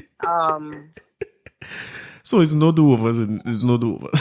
no do-overs, Sometimes. none. Well, we don't do do-overs. It's not, you know, not part of my ministry. No, That but listen, all ministry, kind of things could go wrong the first. The first time is not generally the best judge of how it will be overall. Let me talk on behalf of men. The first time is not always the say, best. So I've heard. I personally, though, my thing is, you know what? If the first time is not great, after all this excitement, then leave it alone. That's my I hear you. theory. I I could be hear you. wrong, but I would leave it alone. So anyway, we're good now. We're cool. I wouldn't say we're friends anymore, but Oh, I wasn't gonna be a friend neither. What the hell with friend? I The hell is had this? to admit that I handled it badly. That it wasn't the best way to handle it. And I guess that's how a lot of women feel when men go Hey, ghost and men don't say things. listen. Don't study that thing when women say it. You handle it the best way. You think you could have tell him that in that moment or soon after? Them things is song good on paper, right? Like you should have been responsible and tell him, but you can't tell a man that in a dread. You can't. That is a big risk to tell a man. I don't know how I deal with that. I don't know how I would deal with that at that time. I don't know if I care about their opinion so much, but I will say that if you and the person good, Mm. you can rethink your method of dealing with it. And Yeah, I my guess. method of dealing with it was very akin to what men do Yeah, it's in avoidance, the pretty ghosting. much. You just avoid it. And I tend to behave like that. Mm-hmm. A little mannish sometimes. Right. So Yeah, I because don't I'm know. not telling no woman. No, I don't care how bad it was.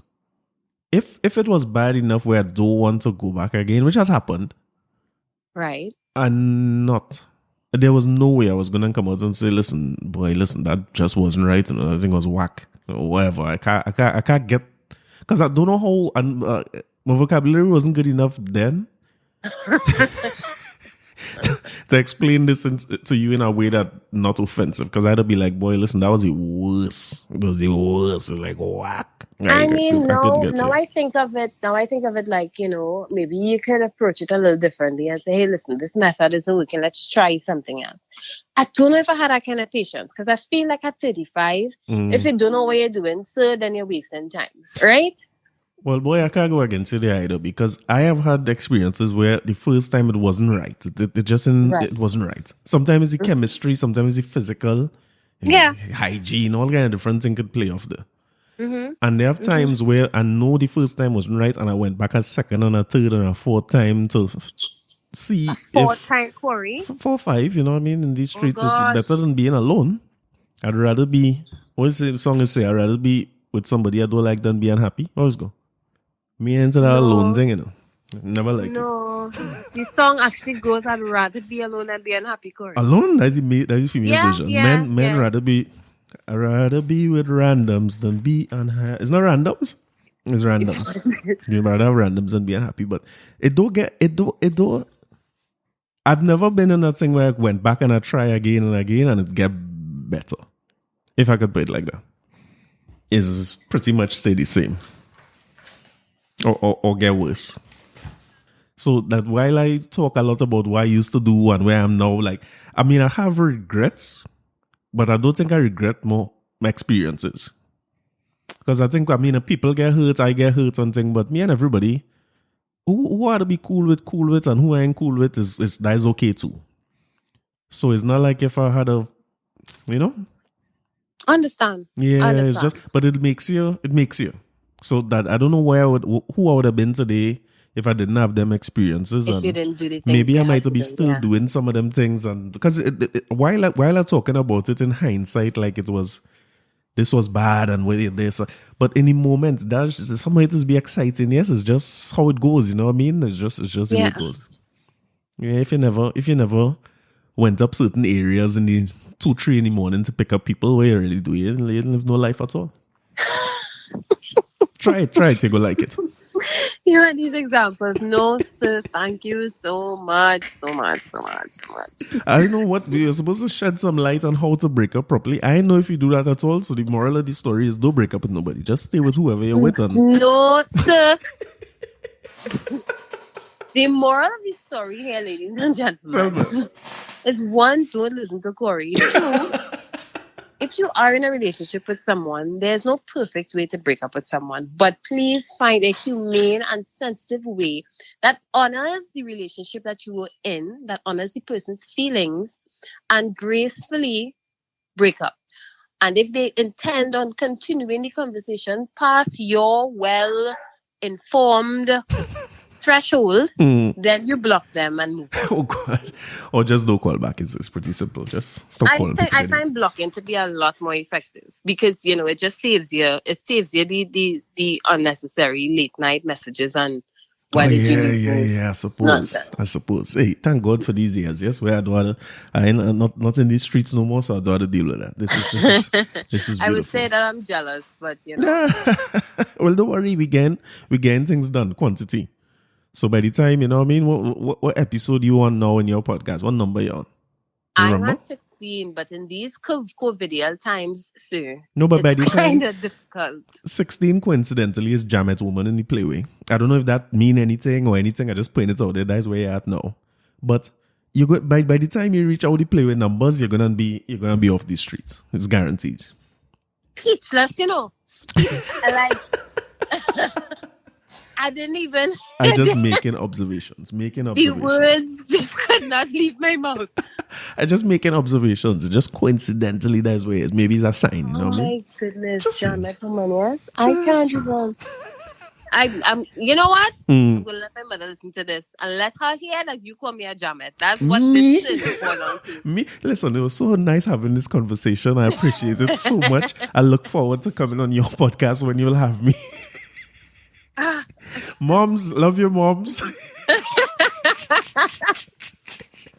It was nice chatting, and we'll follow up on my podcast soonish.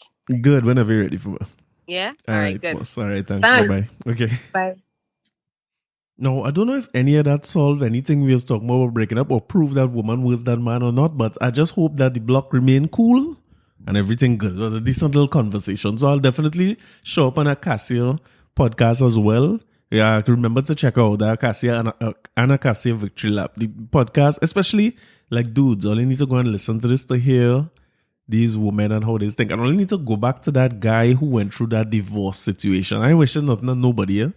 But the story, every time you think the story can't get no worse, or it comes at end or is an amicable resolution, there's more. She should have named the podcast There's More, because that was just the story that keep on giving. But anyway, talking about keep on giving, let me talk some DSS now. Long time we talk about the DSS. Guy Griffith going on vacation. And it's almost like as soon as he busts out, they're saying he pulling the strings from abroad. And at next, I don't know if the DSS expand or it have a Tobago branch or if it's a franchise that sells to Tobago or what. But DSS was in Tobago doing some recruitment for their investments. And they get locked down and locked up, about 6 of them or so. So I suppose, the best kind of bond and thing it have is paid in cash, right? And cash is no problem for the DSS. But you know what funny? I've never seen more articles quote a specific thing than I've seen over that DSS. Why they have to say 22 million every single time? No matter what article you read about DSS or the drug susu, the thing saying 22 million, like everybody's so shocked and amazed by this $22 million figure that is the lead in every single article you read on it. But the more interesting thing for me is, and I see in the conversation going on where people saying they're not locking down the Chinese playway because like any Chinese restaurant you go, right? They have their own playway that's be playing. I'm not sure if people know this, but don't gonna go on us for sure. When you go by the Chinese and they make a play a mark like the normal playway. So for instance, the playway is draw I think 10 o'clock in the morning, 1 o'clock, 4:30, 6:30, 4 times a day as an understand play with drawing now. And you could play the mark by the Chinese. So them giving you a normal receipt and all it come like the cash register. They just type 20 and you play 20. And when you go back to them, they paying you 30 to 1 rather than the 24 to 1 that the regular NLCB draw paying you. Now, that is illegal, right? As far as I understand, that is an illegal gamble. And if you get caught doing that, you could get in trouble. And if I remember right, NLCB had run ads advising people not to go and play playway at these places because they're unregistered and so on. But what makes the thing sweet, right? The Chinese, if people remember what Weiwei was basically somebody who running a game and that person decide what number come. And when they throw the thing, they say, all right, the number that plays 36. And who had 36, they come and they'll get their money and thing, right? So that was a private game, which was illegal. So it's kind of funny that something was illegal, that the state come and take up a game and call it Playway, based on the same 36 number system and some of the very same signs. So 1 is centipede, 6 is belly, 16 is Jamet woman, 20 is dog, 36 is donkey. They take the same exact thing, even with what we used to call, I can't remember what is called, boy, capiche or the signs. So if, in other words, if you dream water, that means somebody go dead, so play dead man and play water boat. So the same kind of signs and all the things that they say, they used to have in illegal gambling way, bush way we used to call it. Imagine that now is a legal game, and they take this. That's a kind of slap in the face to the people who was running an illegal game, because what you basically telling me is, I can't do it, but you could do it, and I doing it legally, and everything get normalized. So how you go vex with the Chinese restaurant or the people? To me, it's only Chinese people, right? So I'm being racist and saying Chinese. It's only Chinese people I know who doing it. They're running the game on their cash register and them using the very playway draw. Them pulling their own number. So if 7 play 1 o'clock, them paying out the people who pay 7 by them paying them out 30 to 1. Now, this is the society we live in, eh? Because a lot of people who supporting DSS now, including Prees, who make his own statements as well, or making statements these days. They claim is that, look how the Chinese thing illegal, and they're still doing that, but they come in to mash up DSS. Now, let me say this, right? This country is a funny place. The Chinese offline gambling playway, 30 to 1, was always illegal. It never started off being legal and then end up illegal when DSS. But you know how we move in this country? Because it was 30 to 1, we was benefiting from it and going and play the game by them. And when we win money, nobody wasn't saying nothing. Because unless a red ball player or whichever ball player can't win that kind of money with the NLCB. And maybe if they didn't do that illegal Chinese game, it would not have a red ball and thing by the NLCB. But everybody who was gambling was benefiting from it, because you have a better set of odds now to play a game and win more money, right? You know, nobody wasn't complaining about that before. I hear nobody who on the street something talking about why did they ban these Chinese in Chagonas in Londonville here. Them games full by them Chinese people coming in and play like normal. But now, because they clamping down on DSS, everybody parallel is look the Chinese thing is thing. And I mean, I'm not even going through that ridiculous thing where the unit trust is a pyramid scheme and insurance company. That is ridiculous. That totally waste of time talking about that. But funny that everybody against Chinese games now, because I will tell you this, right? If there was no DSS and none of these susu and thing, and the government had seriously clamped down on the Chinese running the game, you would have heard the same complaints from the same set of people saying, "Oh God, we're running we little side game. Why the government had to take..." Boy, is a funny country. We have a tendency to only make noise when we stop benefiting from whatever the thing is. You see, when we benefiting from something, we'll be good quiet. You know? Trini is the most talkative people that have started with me. But we just be good quiet when you see we benefiting from something and it working in our favor. What? You ain't nothing from a Trini at all. And I'd say the same thing about NLCB. Because just like all, it's like an illegal game that was way. And when it come legal to gamble in the country now, only take the people's same concept. That is not your concept. You take that concept wholesale. I don't know how that work, right? If I was doing something illegal, but I have some kind of, I don't know if you could have intellectual property behind it or what you could do, but I come up with this thing. I come up with a system, numbers. This one Chinese man, passing man, this. I do my work to come up with this thing. You call it illegal under your laws. And then when you change the laws, you use the same thing you stop me from doing to be able to do that, man. That can't be right.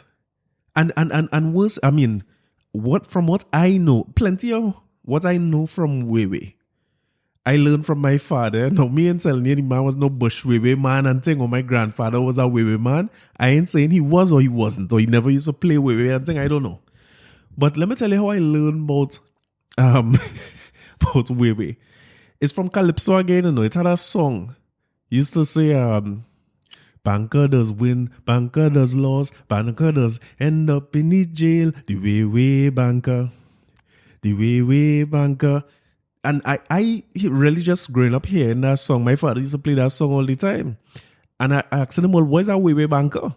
I can't understand what the term mean. And he explained to me about the game and the this and the that. So there was a big gap in my mind from when Weiwei was illegal and was a thing running in the bush or whatever to when they start play with, right? So let me say you ban it, you outlaw it, and then the NLCB come back.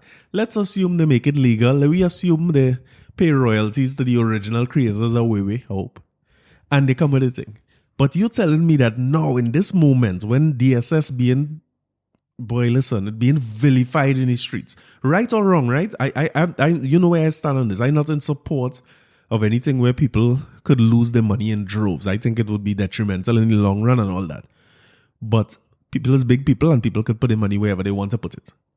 And if there's a source of funds that says, I must just state where I get the money from to do it, when somebody state susu, it's up to the state to go and investigate whether that was legal, true, or whatever it is. You could put anything on a source of funds. Well, up to the other day, you could have put anything on a source of funds. But apparently when they were changing over to polymer $100 bills, I remember them saying, you can't put susu no more. I don't know how these things has changed as you go along, but all right. You're saying that DSS wrong is the biggest thing. They come out and they said that the DSS linked to nefarious individuals and money from the underground going into DSS. And it is a dangerous thing to the security of the state. That's what the commissioner of police come out and say. And while the commissioner of police saying this, you telling me the NLCB that gets state funding could run a game called a Susu, running on the same kind of concept of the blue. Come on, man. I don't know, no boy. That who making these decisions and find like this is okay? So I guess for the NLCB, it's not illegal because they registered to do this and they can run a game if they feel to run a game. And I suppose the term susu is not registered or owned by anybody, so anybody could go and call what they're doing as susu. Because if DSS could call what they're doing as susu, I guess anybody could say anything is a susu at that point in time. You could make up your own rules and call it whatever. But nobody in fine like it, because this is individuals making decisions.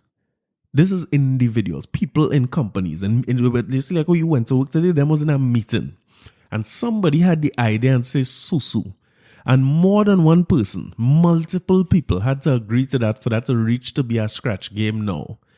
So nowhere along the line, somebody say this is not a good idea at the board level. At the marketing level, the people who behind marketing come up with this and approve this. The printers, nobody ain't saying no, we can't print this. We're taking a principle stand that the idea of a susu and a thing or that being masked or a pyramid scheme that being masked as a susu is detrimental to society. And one of the main issues we're facing in the press today is alleged drug money and nefarious money from nefarious individuals allegedly running through a scheme. All this happening, and at this time, the best thing to do is run something called a susu too.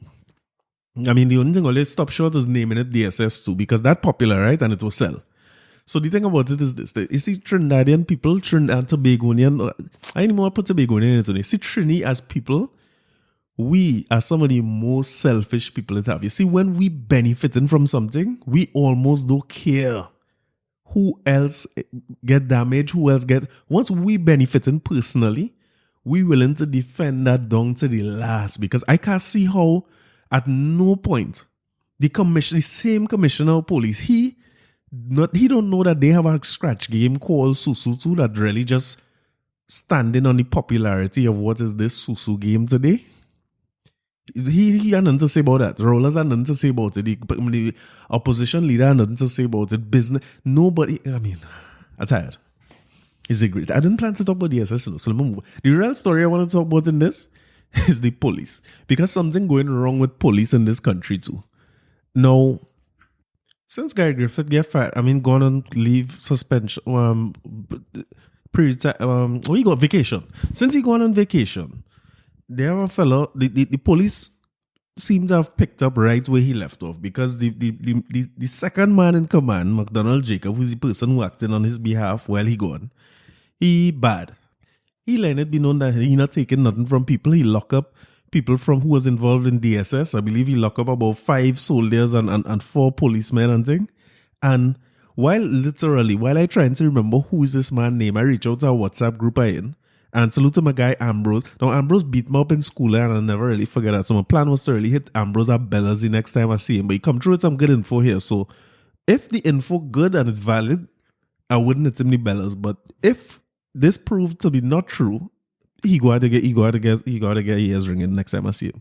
But Ambrose is telling me that McDonald Jacob is the father of Joel Jacob. Who's Joel Jacob? Flashback to some time ago in Mova, when some fellas was in a teeter and a bunch of police pull up on them. And it seemed from the video, and I think we talked about it on this podcast when I had just started, and it was what led to that march in Port of Spain. That was the BLM thing and all that, and the police used tear gas and sent people back home. You remember that? Joel Jacobs was the youth man who was in that theater, who it seemed as though in the video he was surrendering or putting his hands up, and he gets shot and killed.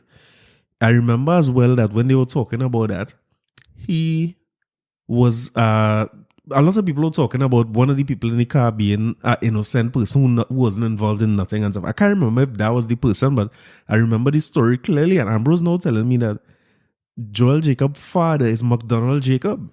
So that's just a random fact, and I don't know. I know what to make of that, because how would that feel as a father in the police force for police to do your son that allegedly? And I wonder where we are with that investigation and all that. But that's not the point. That's on Ambrose and whether he will get the bells or not. But McDonald Jacob is as bad as Gary Griffith. When he talking, and he talking big, and he letting it be known. And I guess if your son if in your mind you lose your son due to improper practices or rogue police and things, you ain't gonna be too forgiving of police when they're doing things they ain't like. Now, so quickly, some people were arrested who were involved in DSS, and then some people in Tobago get arrested too, who was, I guess the charge now is, too much people congregating, so we come in, and when they come, apparently people in Tobago want to join DSS so bad that them decide they're not moving like Hulsi Bagan, and they get arrested and all that. So, I mean, plenty happening with the police these days, but police, they had to get their act together. And this is why I'm saying I don't trust police. I put it out there plainly. I feel uncomfortable and too much police around. I'd be very, very worried when I see them coming in the blue light. I just want to get out of the way. And I could accept, and I believe that even though I say that, they have much more good police than bad police. I have friends who are police officers. I have family who's police officers and things. And they are not bad people to me. I don't know what they're doing behind closed doors or when in DSS cashier cages and so on, but the majority of the police force, I think, would be good people. But the problem is that the ones who bad, it could be so bad that is a threat to the whole society.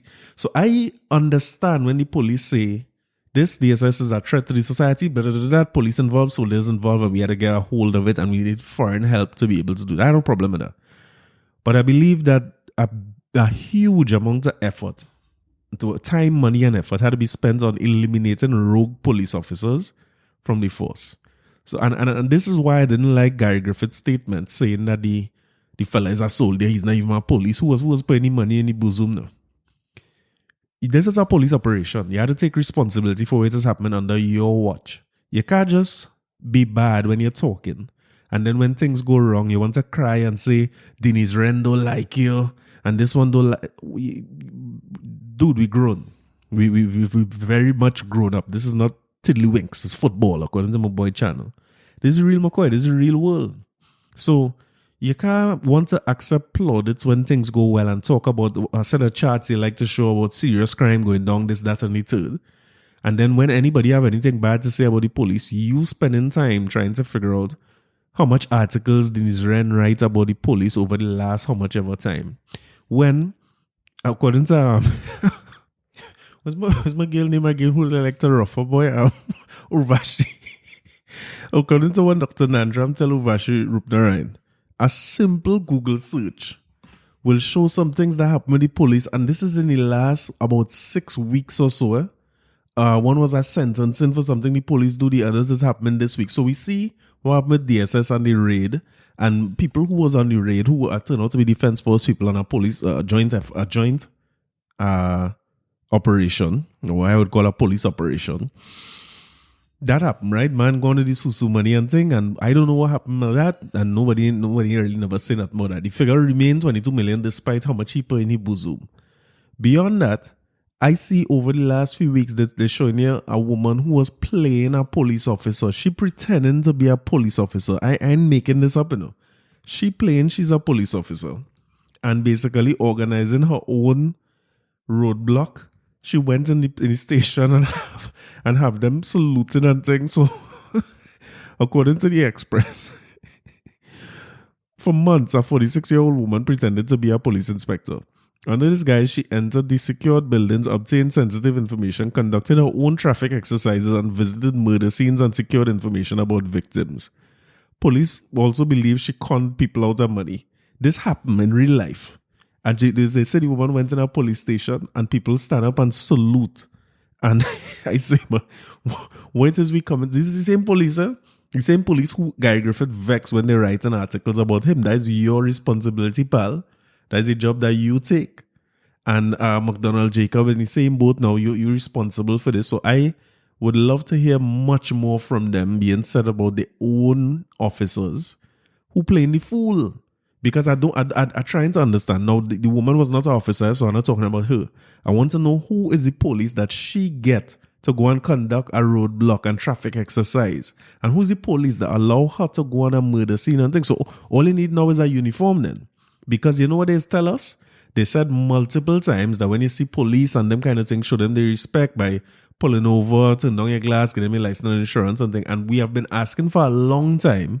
Because it's not now in this country, people dressing up as police and robbing people's house.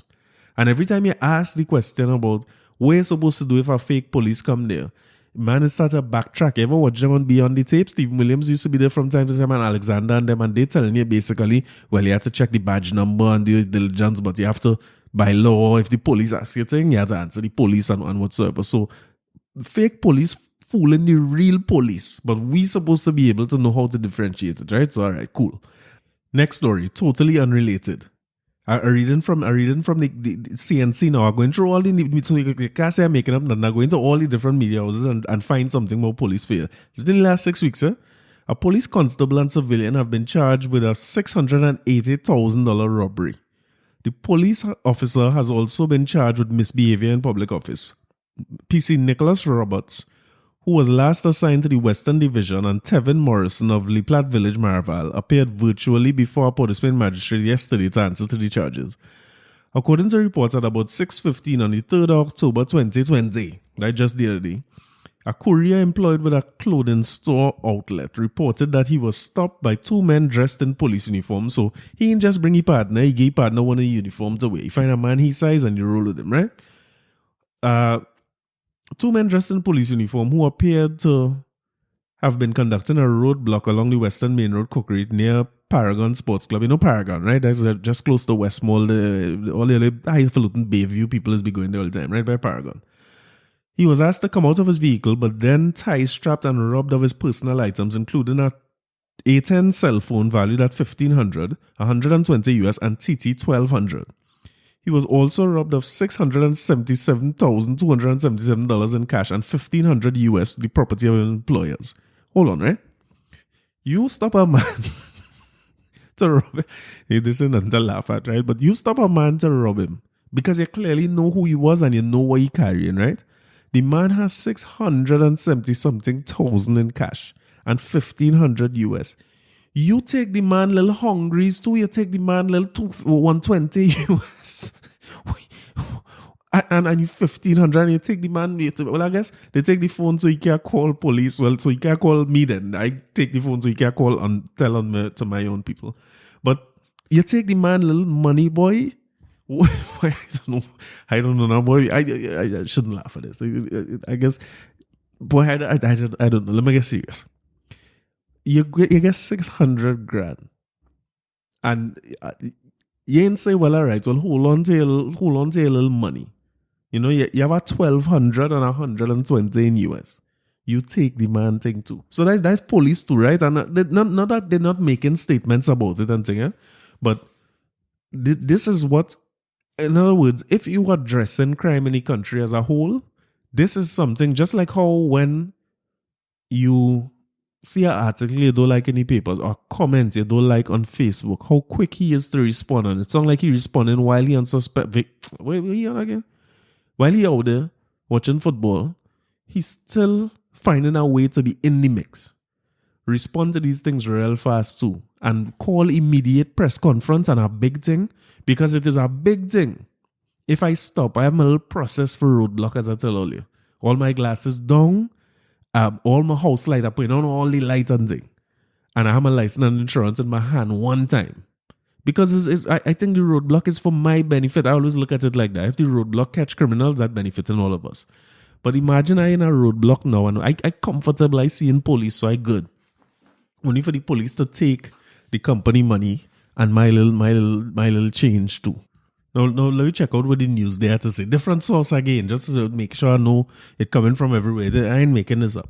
A lime on Saturday night at a house in San Grande, attended by several people, including 2 police officers, ended in violence, with one officer shooting the other in the leg with his licensed gun.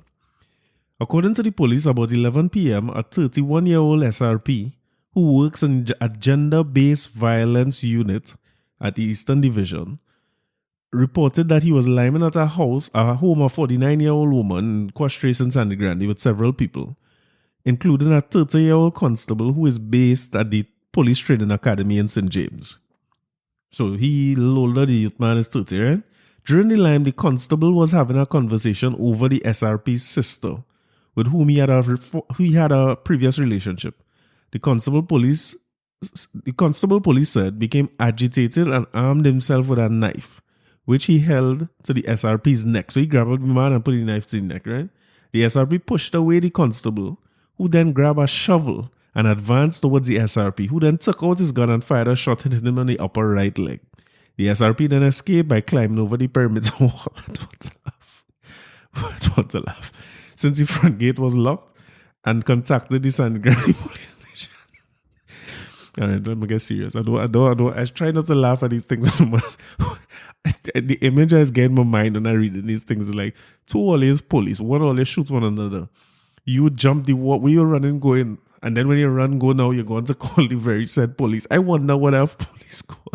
What our call was like. We should start recording. You know when the state is here, the recording of the 911 calls after a case finish. I wonder if we do that here, boy. They should release some of these recordings, boy, because I would have loved to hear that man call that man say, hey, I wonder if like he call and announce the badge number, like, hey, this 7321 SRP. I just shoot a young constable there. He attacked me with a shovel and I discharge one. You know what they like to talk to them police like this? I discharge one out, you know. All right, it's serious, right?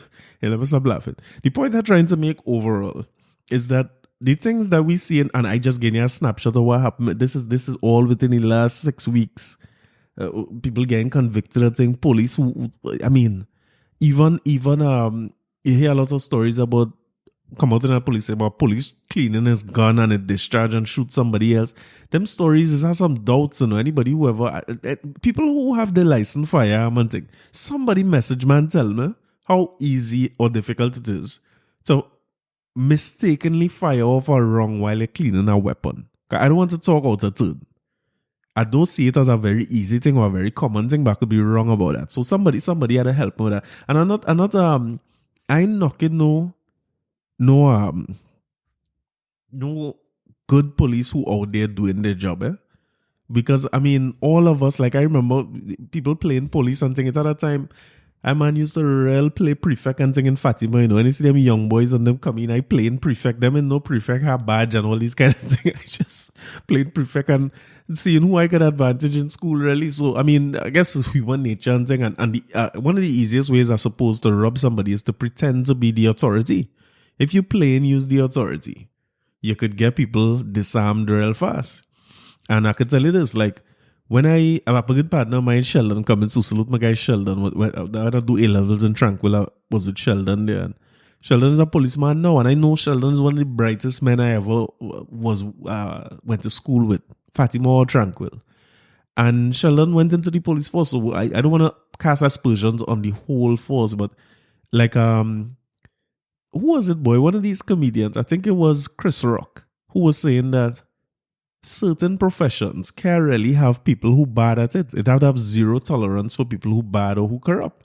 And I think he put it so well because, all right, if you are somebody who is an admin person and they're lazy and they don't do their job and thing, they shouldn't be wrong, but the consequences of them not doing their job very, very different to somebody like a policeman. So, but Chris Rock was basically saying you can't have an airline and say, well, boy, listen, 80% of our pilots is land the plane, 80% of them good, but it's 20% is crash on a regular basis. The police is like that. You can't do that. You can't say the police force is good and overall most of the police do a good job, because when police do a bad job or they corrupt or whatever it is, that's going to damage the society as a whole. Ask McDonald Jacob. If you're not separate from society when you're a policeman, if you now at the head while homeboy going on sick leave, early retire, what is he going for? Football. While he not there and you are the head of the thing, you had a son who get allegedly executed on the streets and no due process and all that, and we had video to show that. I remember saying on this podcast, I couldn't see clearly what was happening, but what I could see is that it's suspect. It didn't look right. And I mean, policemen have an enormously hard job, and when somebody flinch, we know the story behind that, but it didn't look good. It didn't pass the eye test or the smell test when we look at it. So when you're talking about a 5% or a 10%, and that has to be the focus of the people who are in charge of the police. I'm talking Minister of National Security, the Prime Minister, the head of the Defense Force, Police Commissioner, all these guys. That has to be the main focus, that if you have a 20% too bad, nobody can know this better than McDonald Jacob. So taking it for granted that having been what he went through, so I'm very sorry that he had to go through anything like that. I can't imagine what that is like for him.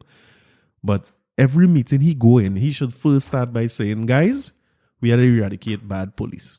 And then we kind of on to something. We heading in a direction if we're willing to do that. But until then, we're in trouble. And I'll tell you a few things, right? I guess a little story time.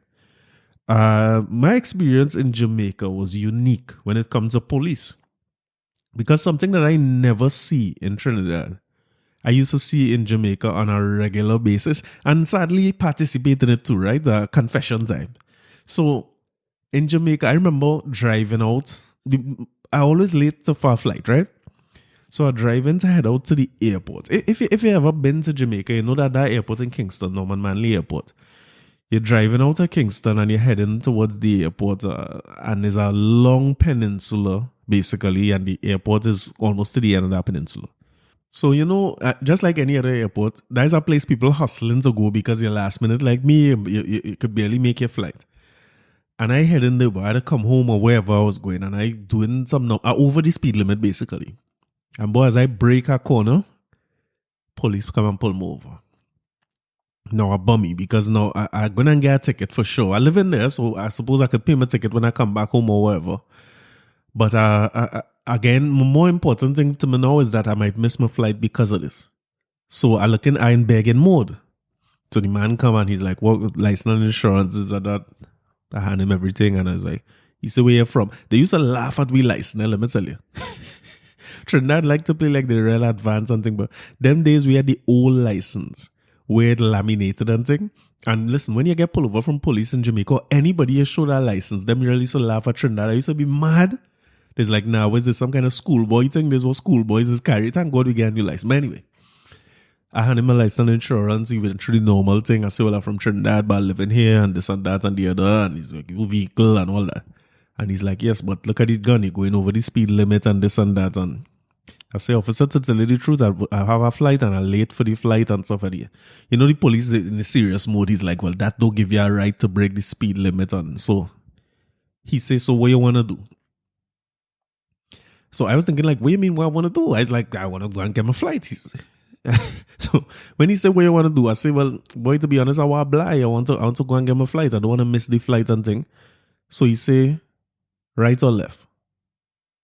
I say, what do you mean right or left? Because I thinking he don't know.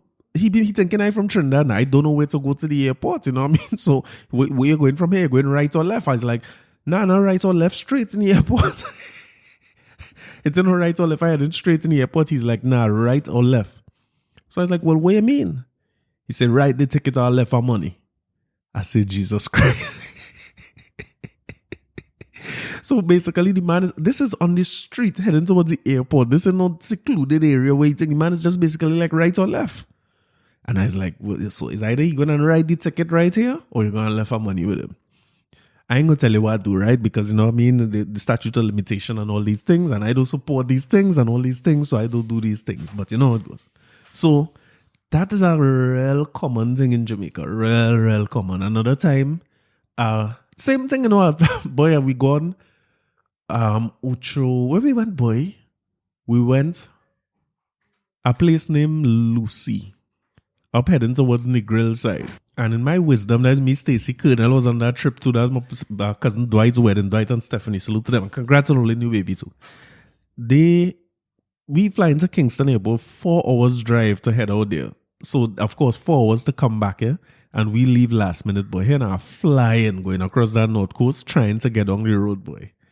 And as I overtake some people on a junction, dangerous drive, a big junction. And I overtake, that man was just driving too slow in front, man. As I do that, boy, that man come out in the road, boy. And same thing again, right or left, what you want to do? And thankfully, I ain't gonna tell you what's the transaction where it just happened, because them days I ain't living there no more, as a rental or driving and things, so you could write me the ticket, give me the ticket and whatever you want to do. Me ain't coming back. But things work out so strange. The route I was planning to take, that policeman showed me a route that saved me 45 minutes on that drive. So it was worth the transaction is what I'm trying to say. But we don't do these things, right? And I think the worst of all, I'll tell you what I do this time, because this one was the worst, boy. I come in from, they used to have a place named Market Square. If anybody know Jamaica, it's just, where's called it, boy? Just outside a halfway tree. And boy, we party in there at night. I think the club name was Fiction or Friction or some kind of thing like that, boy. And we partying, having a time. I don't think I was living there at the time. I just was there for meetings or something, and I stayed in Hilton or Wyndham or wherever it was at the time. And boy, I partying and having a time. Yeah, boys, I merely meant drinking heavy. Don't drink and drive, right, kids? But I gone to drop one of them girls home. And what has happened, boy? Oh, I was going down a road and you had to take a left onto a boulevard. And I went straight. Right? So I was supposed to take the left and I went straight. And then there's like, no, you had to turn left here. There's like, just take the left. Now, if you know how boulevard is work, if you pass the turn you're supposed to make, you could still make the next turn and swing back through. Now, don't do this, right, guys? So I make the next turn and swing back through, boy. But this time I driving on the downside. So I drive on the downside till I find a space between the two barriers and cut back through the barrier. Don't drink and drive, guys. Don't put yourself through this. And boy, well, that one was a little too dangerous. I and all don't even do things like that. It's just liquor and woman is a bad combination. And a police jeep pull up. That time there wasn't no right or left thing, no? As far as they're concerned, I saw their vehicle in a gas station there. And I try to speed off because I see, so they come like if something wrong with them, men come guns out and lights out and shine them lights and pointing guns down in the car and it's like, come on, lie down. And boy, I frightened. I seen everything going down the drain. At work, I go to work, so I done start to study, boy, why I go to tell my father now? I there having a time. And boy, guns out, boy. I come out there, can't sing, and them girls and them is Jamaican, so they talk to the police and thing, and one of the main policemen now pull me square. So he say, boss man, you're drinking, you're driving reckless and thing. I say, boy, to tell you the truth, I really just missed the turn and I just swing back, you know what I mean? The road clear and I take a chance and swing back. I should not do that. You know what I mean? A good to drive and thing. Give me one of them sobriety thing. You had to touch your nose and stand up on one foot and you know what I'm saying. And I passed through the thing. I ain't drunk. I mean, I should not be driving, to be honest, but I ain't drunk to say, I shouldn't say that. I should not be driving, right? Well, boy, this man tell me, hear what? You got to lock you up for 24. I said, lock me up. Boy, the thing gets serious. Only time I'm talking to him normally, no, you say, boy, here, no. We got to lock you up for 24 hours because that kind of drive, you're caught on camera making that drive, you're saying you're drinking, you this and that. I said, no, but I ain't saying a boy here now. If I wasn't sober before I get sober fast, I was like, my boy, I can't go do this. I have a flight to catch tomorrow. Sorry, and this and that. So, boy, he says, so what you want to do? Well, I remember back to the airport time, one time, me and Brother Infeed asked me right or left, you know, I dip in my pocket, I take out everything I had in my pocket. I get out my business card, everything I had in my pocket. The man said, cool, no man, you just put it out and you open. I said, boy, just take it now, let me go. I just want to go home. I remember him, he take the thing, he bosom it up like my boy in the DSS soldier. And then he walked back with the girls was with the other police and is like, we can't mash up the things, a businessman. Make him go on, man. And then police let me go. Now, in my mind, right? And that same thing is happening in Guyana too. I had a kind of embarrassing incident at time in Guyana, but I had a student who was in my class. And I ain't call her name. Real nice lady. Real nice lady. And Guyana is a place where when you go there, they treat, it's like country life. They embrace people and treat them so well. So I go in there to lecture and thing, and I would usually just call a taxi when class done or whatever and head home, but they used to insist somebody dropping you home and they would show you the place, and I'm very, very proud of the country and thing. I love Guyana. And while we're on the way home, but I don't know how it's going in Guyana already too, because a few times they stop taxi. Guyana have a little license book, not like the card like we have. So people put the money in the license book and they hand them and thing. And boy, listen, they have a way when they pull you over, they could write you a ticket or they could tell you have to follow them to the police station. You think about that for a minute, right? You think about yourself. You think about getting pulled over on the foreshore, heading to work. Let me say you're heading east along Ricing Road on the foreshore by Movie Town there. And you had to reach to work for 8 o'clock. So you're in traffic already. It's 7:30. And police pull you over there and tell you have to follow them to St. James Police Station. Or worse yet, you have to follow them back to Four Roads Police Station. And then join back the traffic and come back down the road. Listen, that system designed to be corrupted, dread. So we driving, this must be 8:30 at night, Monday night, we heading back to the hotel. I used to stay in a place named Tropical View in Guyana, a place named Campbellville. And while we heading back there, police pull over this woman. But I mean, that class is an MBA class. So in Guyana, you tend to find the students at a high level, well, both in the reasoning and the education, also in society. So she had a very respectable job in a big organization in the country. So she not standing for it, boy. And that policeman pull her over and I in the car, and he telling her, he basically giving her the signal, like, what's the plan? What's the scene? Or like the policeman asked me in Jamaica, what you want to do? And she's like, I am going to drop this man. This man is not from Guyana. This is embarrassing to our country. And this, listen. And I sit down in the car and I see in Tropical View, boy, down the road. I feel like I say, but I can walk the rest. I feeling like I should just worm my way out that door and walk down the road and go home. But I'm feeling bad too because, I mean, as a woman, the police officer, he aggressive, but she not intimidated by him in no way. And she looking at him and she said, this is what you really want to do. And this. He said, okay, ma'am, you follow me to the police station. And I thinking, what? No, I nearly make the same Jamaica move best. I nearly go to say, hey, game, let's become me and going to police station. So I done lecture and I tired. I want to go back in the hotel and sleep. I have a flight, must be 4 o'clock or 5 o'clock. I had to head to the airport the next morning. And she insists that we end up staying there about 20 minutes. She called people, she think, and eventually the policeman realized he can't do that and maybe start understanding who he's talking to a little bit. And he eventually drive off and thing. And it's honorable of her to stand her ground and that. And I appreciated that at the time, but I really wanted to just come out of the car and walk to Tropical View and head home. But I don't know why we reached quite there. The point I'm trying to make is that I went through those situations. Jamaica was a long, long time ago, but Guyana was maybe a couple of years ago. And I always felt like Trinidad wouldn't be like that, because I don't know that a policeman taking a small money bribe, because I mean the thing that what they're asking for is small money. It is equivalent to 100 or 200 TT. I don't know that you're in a roadblock and a policeman taking a couple hundred off for you.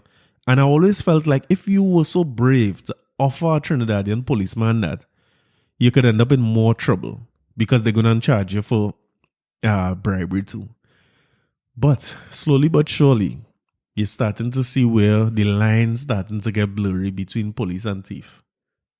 I see somebody put on Facebook, Cartel say the boy dress up like police and I run like thief, and police in Trinidad say I feel that song.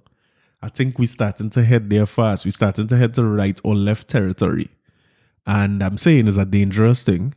So whether it be Gary Griffith, is Stuart Young, is Dr. Rowley, is McDonald Jacob, we had to put our foot down and deal with that. All the other crimes in the country are important too, whether it be DSS or the Chinese playway, whatever the other things are that are illegal, they're critical, right? But there's nothing more important than making sure that the police who we have on the force are clean, and that somebody has the authority to discipline or remove those police from the force, or let them face the courts and go get arrested and jailed or tried when they're being corrupt. All right, enough of that heavy talk. Big Christmas time is after the heavy talk and thing. I hope for the rest of the year we have nothing like these things to talk about again, because for the rest of this year, I really just want to enjoy the little Christmas. We kind of, every time I hear parang, it gets me slightly depressed. I'm being honest with you, right? When I hear parang, I turn it off my radio. The soca parang I can handle a little bit, right?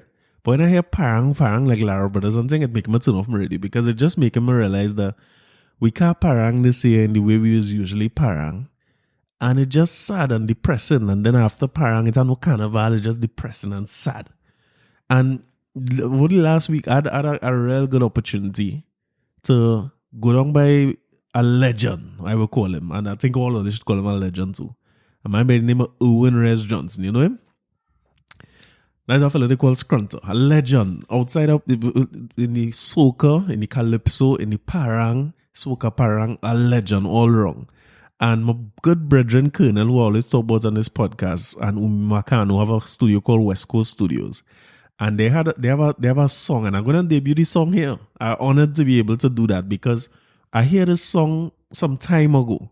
And I say, brothers, only onto something. They call me, they say they want a quattro on the song and thing. I say, all right, let me just tell me what you need me to do. And I went up and thing, and when I hear it, I say, boy, only onto something here. And then a year later, well, they kick me off the song. And they get a replacement. I always tell people it's a quattro man, and it's a good quattro man, it's a bad quattro man. I just a good quattro man. But this fella, they get bad and they get quiet. Listen, it's always amazing for me to see things come from ideas to be real things, and this is one of them things for me. And it become a real song, and them fellas are launching it now. And because of that, the song was Umi alone when I hear it. You remember Umi Marcano? Move that body. And in the song, you know, move that body, move that body. And I'm saying, because you, my baby. Google it, right? Umi Marcano, he's great. So, Umi and Colonel get Scrunter to come on the song. So, you know, I had to nuff up myself in that, because they can't be bringing men like Scrunter around and leave out a man like me. So, all kind of thing I had to do today, you know, but I nuff up myself and I went up in the men's studio. And I get to meet Scrunter. I don't think I ever met him before. And when I reach, from the time I started to go up these steps to go in the studio, boy, I hear Capitan ring out. I say, boy, my pause raised. So I go, but you know I'm a quattro too, because just in case, you know what I mean? If them first put me back on the song I'm playing, if Scrunter say, play something, I'm playing that. So I ain't letting them opportunities pass. And then the weekend now, they were going up by him to drop off the song and get his like final blessing on the song. And I get to go up there, boy. I went up on Scrunter Ranch up in Grande there. And you know how to walk with a little guitar man and a box bass man and thing. We had to give Scrunter something. So it was nice being up there. We had to do the mass thing, of course. And we had to keep the numbers low, because police was passing and thing. Police wasn't making joke. I tell myself we in the country that we could do what we want, but police was passing on things. So we went up in the back by the bar, and it was just about 9 of us. And we get to take a little jam, boy. It was an honor to play for somebody like him. But at first, he wasn't really singing and singing because he feeling me out and sing. But we started to play some of his songs, boy. We play a little, I don't even know Scrunter good, boy. We play Judith. We play Woman on the Bass. He come and he sing a little Woman on the Bass with me. We play Take the Number. That's something we play all the time. And then when we started getting to some soca parang and thing, boy, that man's voice as strong as it ever was, 74 years old, fit. And just being around him is a vibe because hearing him tell stories about his songs and his upcoming and calypso, and even seeing him around somebody like Umi because he have as much youthful energy as any youth I ever see, and he loving this song. And boy, them men come up with something, and in my humble opinion, this thing is a hit. So I'm going to play this for you and Oli will tell more anything about it. The name of the track is Munchies Monsters, Umi Marcano and Scrunter.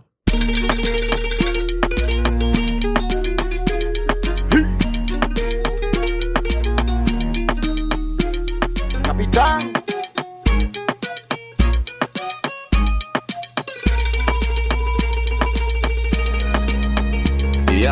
Munchies monster, yes I'm roaming.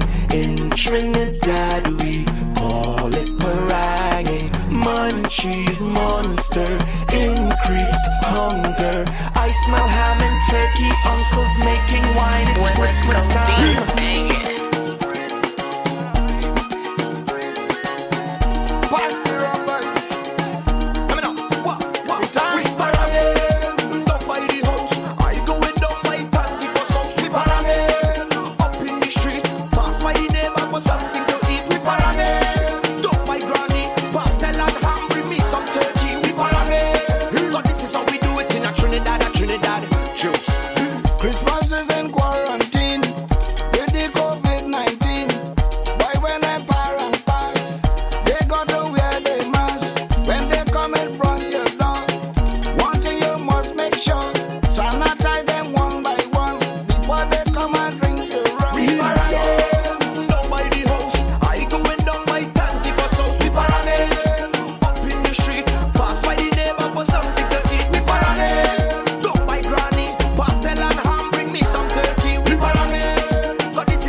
Trinidad, loose.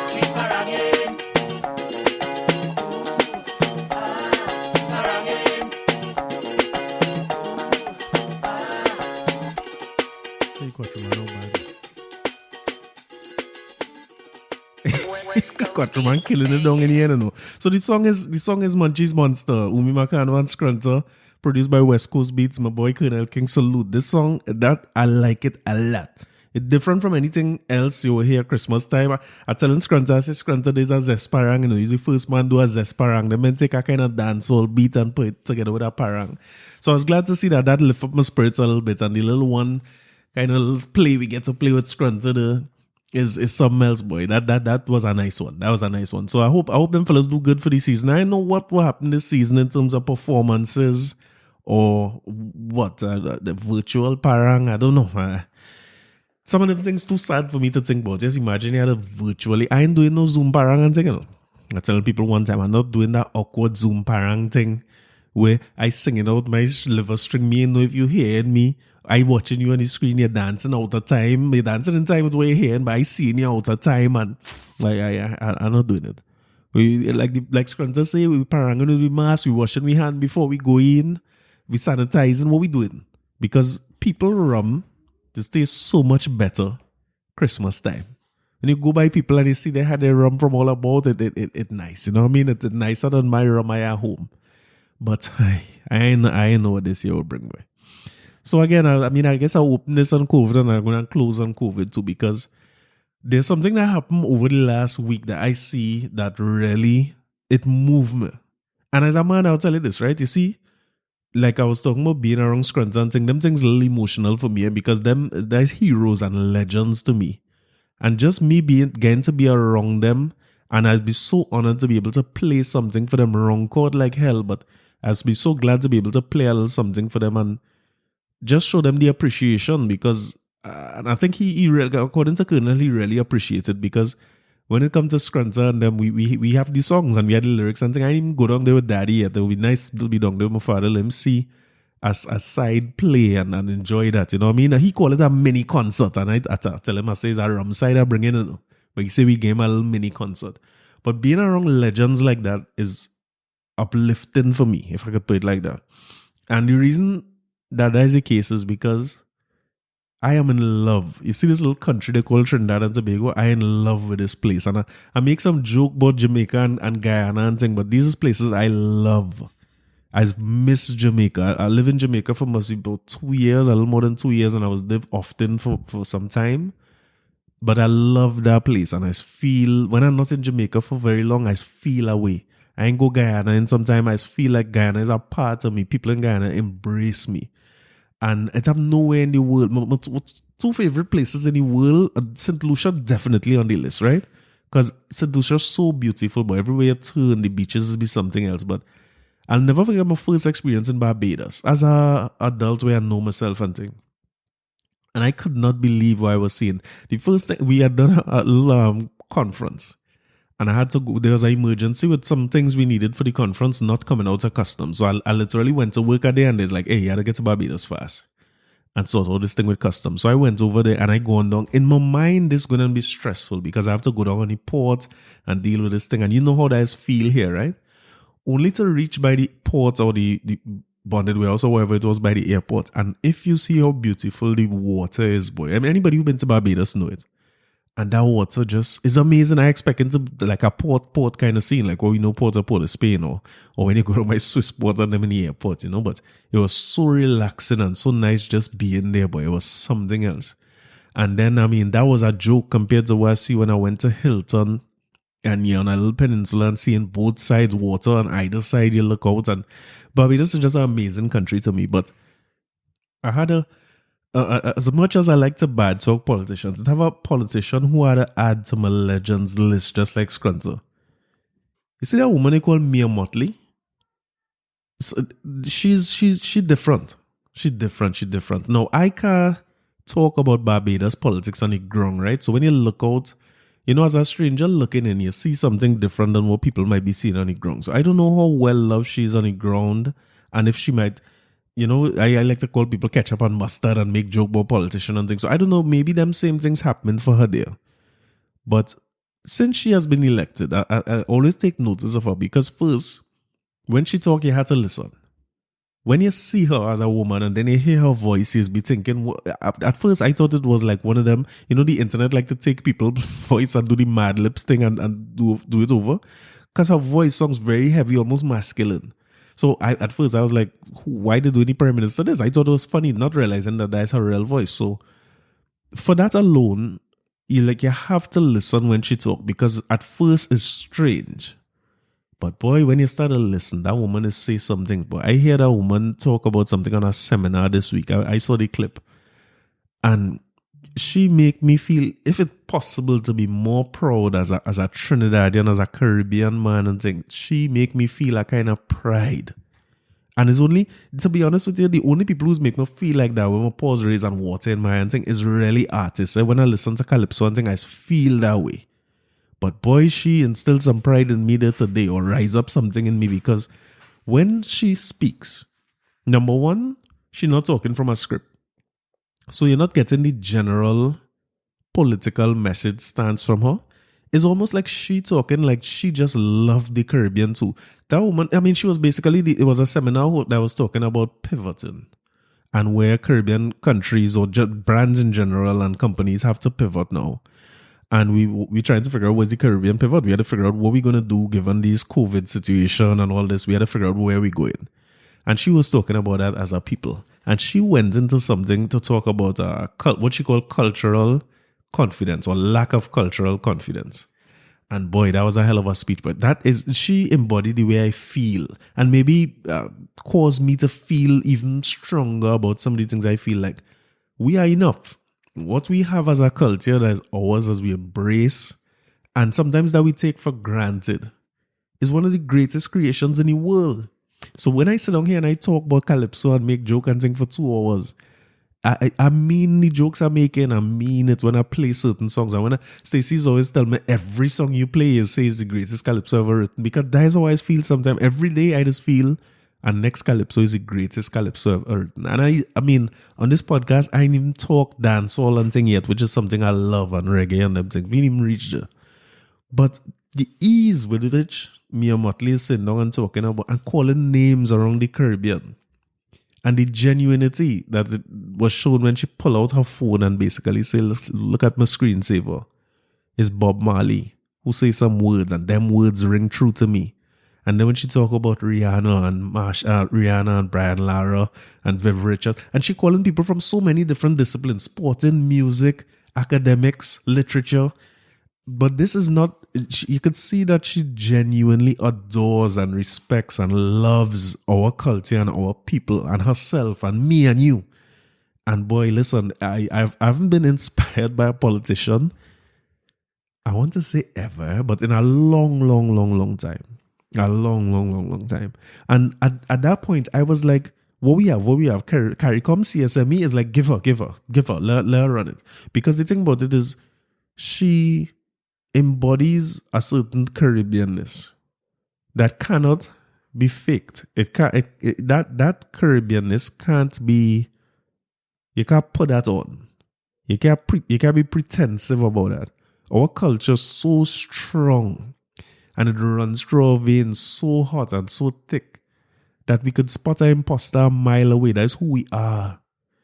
And the way we spot imposters is because if you could talk the walk and you can't talk the talk and you can't walk the walk, it shows. You know, it's like carnival time when you see somebody try to dance and try to whine, or you could see you're not from here, but we be able to spot if you genuinely love the culture, or if you're a white chocolate type of person who here for your own gain out of the culture. So seeing Mia Mottley make that speech, and I mean, Google it if you can't find it, right? Is if you look for Mia Mottley Caribbean Pivot, it should come up. It's only like 10 minutes, but boy, or 10-15 minutes, but it's an action-packed 10-15 minutes, boy. And your pride, it gonna evoke some pride in who we are as Caribbean people, and hopefully everybody could see themselves in what you were saying, and maybe take some more steps to respect our culture a little more, and understand why I'm saying when I say Scrunter is as great as any Michael Jackson or Stevie Wonder and thing to me. I just want people to understand what I mean when I say that, because when I listen to a song like Lost Tenor, Scrunter have a song called Lost Tenor. I always like wonder how you come up with these things to sing, boy. How you will learn to do this, where you will learn to put this together. So, you see, you could keep, I mean, Beyonce and Jay-Z and them thing, everybody great, but you see me. Give me a little Scrunter, give me Shadow, give me Kitchener, you know what I mean? Give me Stalin and them. That is my heroes. But I safely saying that I added Mia Mottley to one of my heroes today. I didn't want to play the clip because it was from a seminar and I don't want to step on anybody's rights and so on. But find it. If you're from the Caribbean, anywhere in the Caribbean, anybody who listening or abroad, if you have roots here and thing, listen to what Mia Mottley said. You see that? That is who we are. And we need to be much more of that. And a lot less of all these other little things that going on in Trinidad and Tobago. If we just a little more of that, we will go way further with much less. Because we tend to find that we are oil and we are gas and everything's smooth, and now we don't have nothing. So we had to figure out what we have, but what we have worth more than the oil and gas. So I'll leave it on that note, and I'll leave it on that note. What we have worth more than the oil and gas, and work it out for yourself, right? After you listen to Mia Mottley, again, what you have, what you own, what you born with, your rhythm and your soul and your culture, it worth plenty more than anything we could find in the ground. So don't wait till you end up in the ground to make it into a thing. And I don't want us to wait till we end up in the ground like the oil and gas, because when we go in the ground, we make it more oil and gas, right? Don't leave our legends languishing. Because that was a big part of what I'm talking to Scrunter about. Somebody who's a legend to me, and to hear him talk about it and the way he feel about how he was treated and thing. So Take the Number is a song I know. Thanks to my father and my mother bring me up in Calypso. I know the song word for word. But nobody never teach me that in school. And the man said the thing basically being taught in schools in Grenada. I think I was telling you all this. Every little school child in Grenada learn the song Take Your Number when they go into school. But we how much Calypso we learn in primary school? How chutney we learn coming up in primary school, and the structure of that chutney and ways make the music. When I was learning music in school, they teach me to blow a recorder. Salute to Ray Holman, who was teaching pan in school. But a lot of times what they spend a lot of time teaching us is classical music and thing. And all right, them things good, but it cannot be better than the arrangements that Kitchener used to make, or what Clive Bradley take and make music out of, or what Pelham would do. It can't be better than that to me, you know what I mean? So we can't wait until everybody turn fossil to now realize we have something that we could use. We had to use it now. So until next week, right? This was long. So sorry about that, but until next week.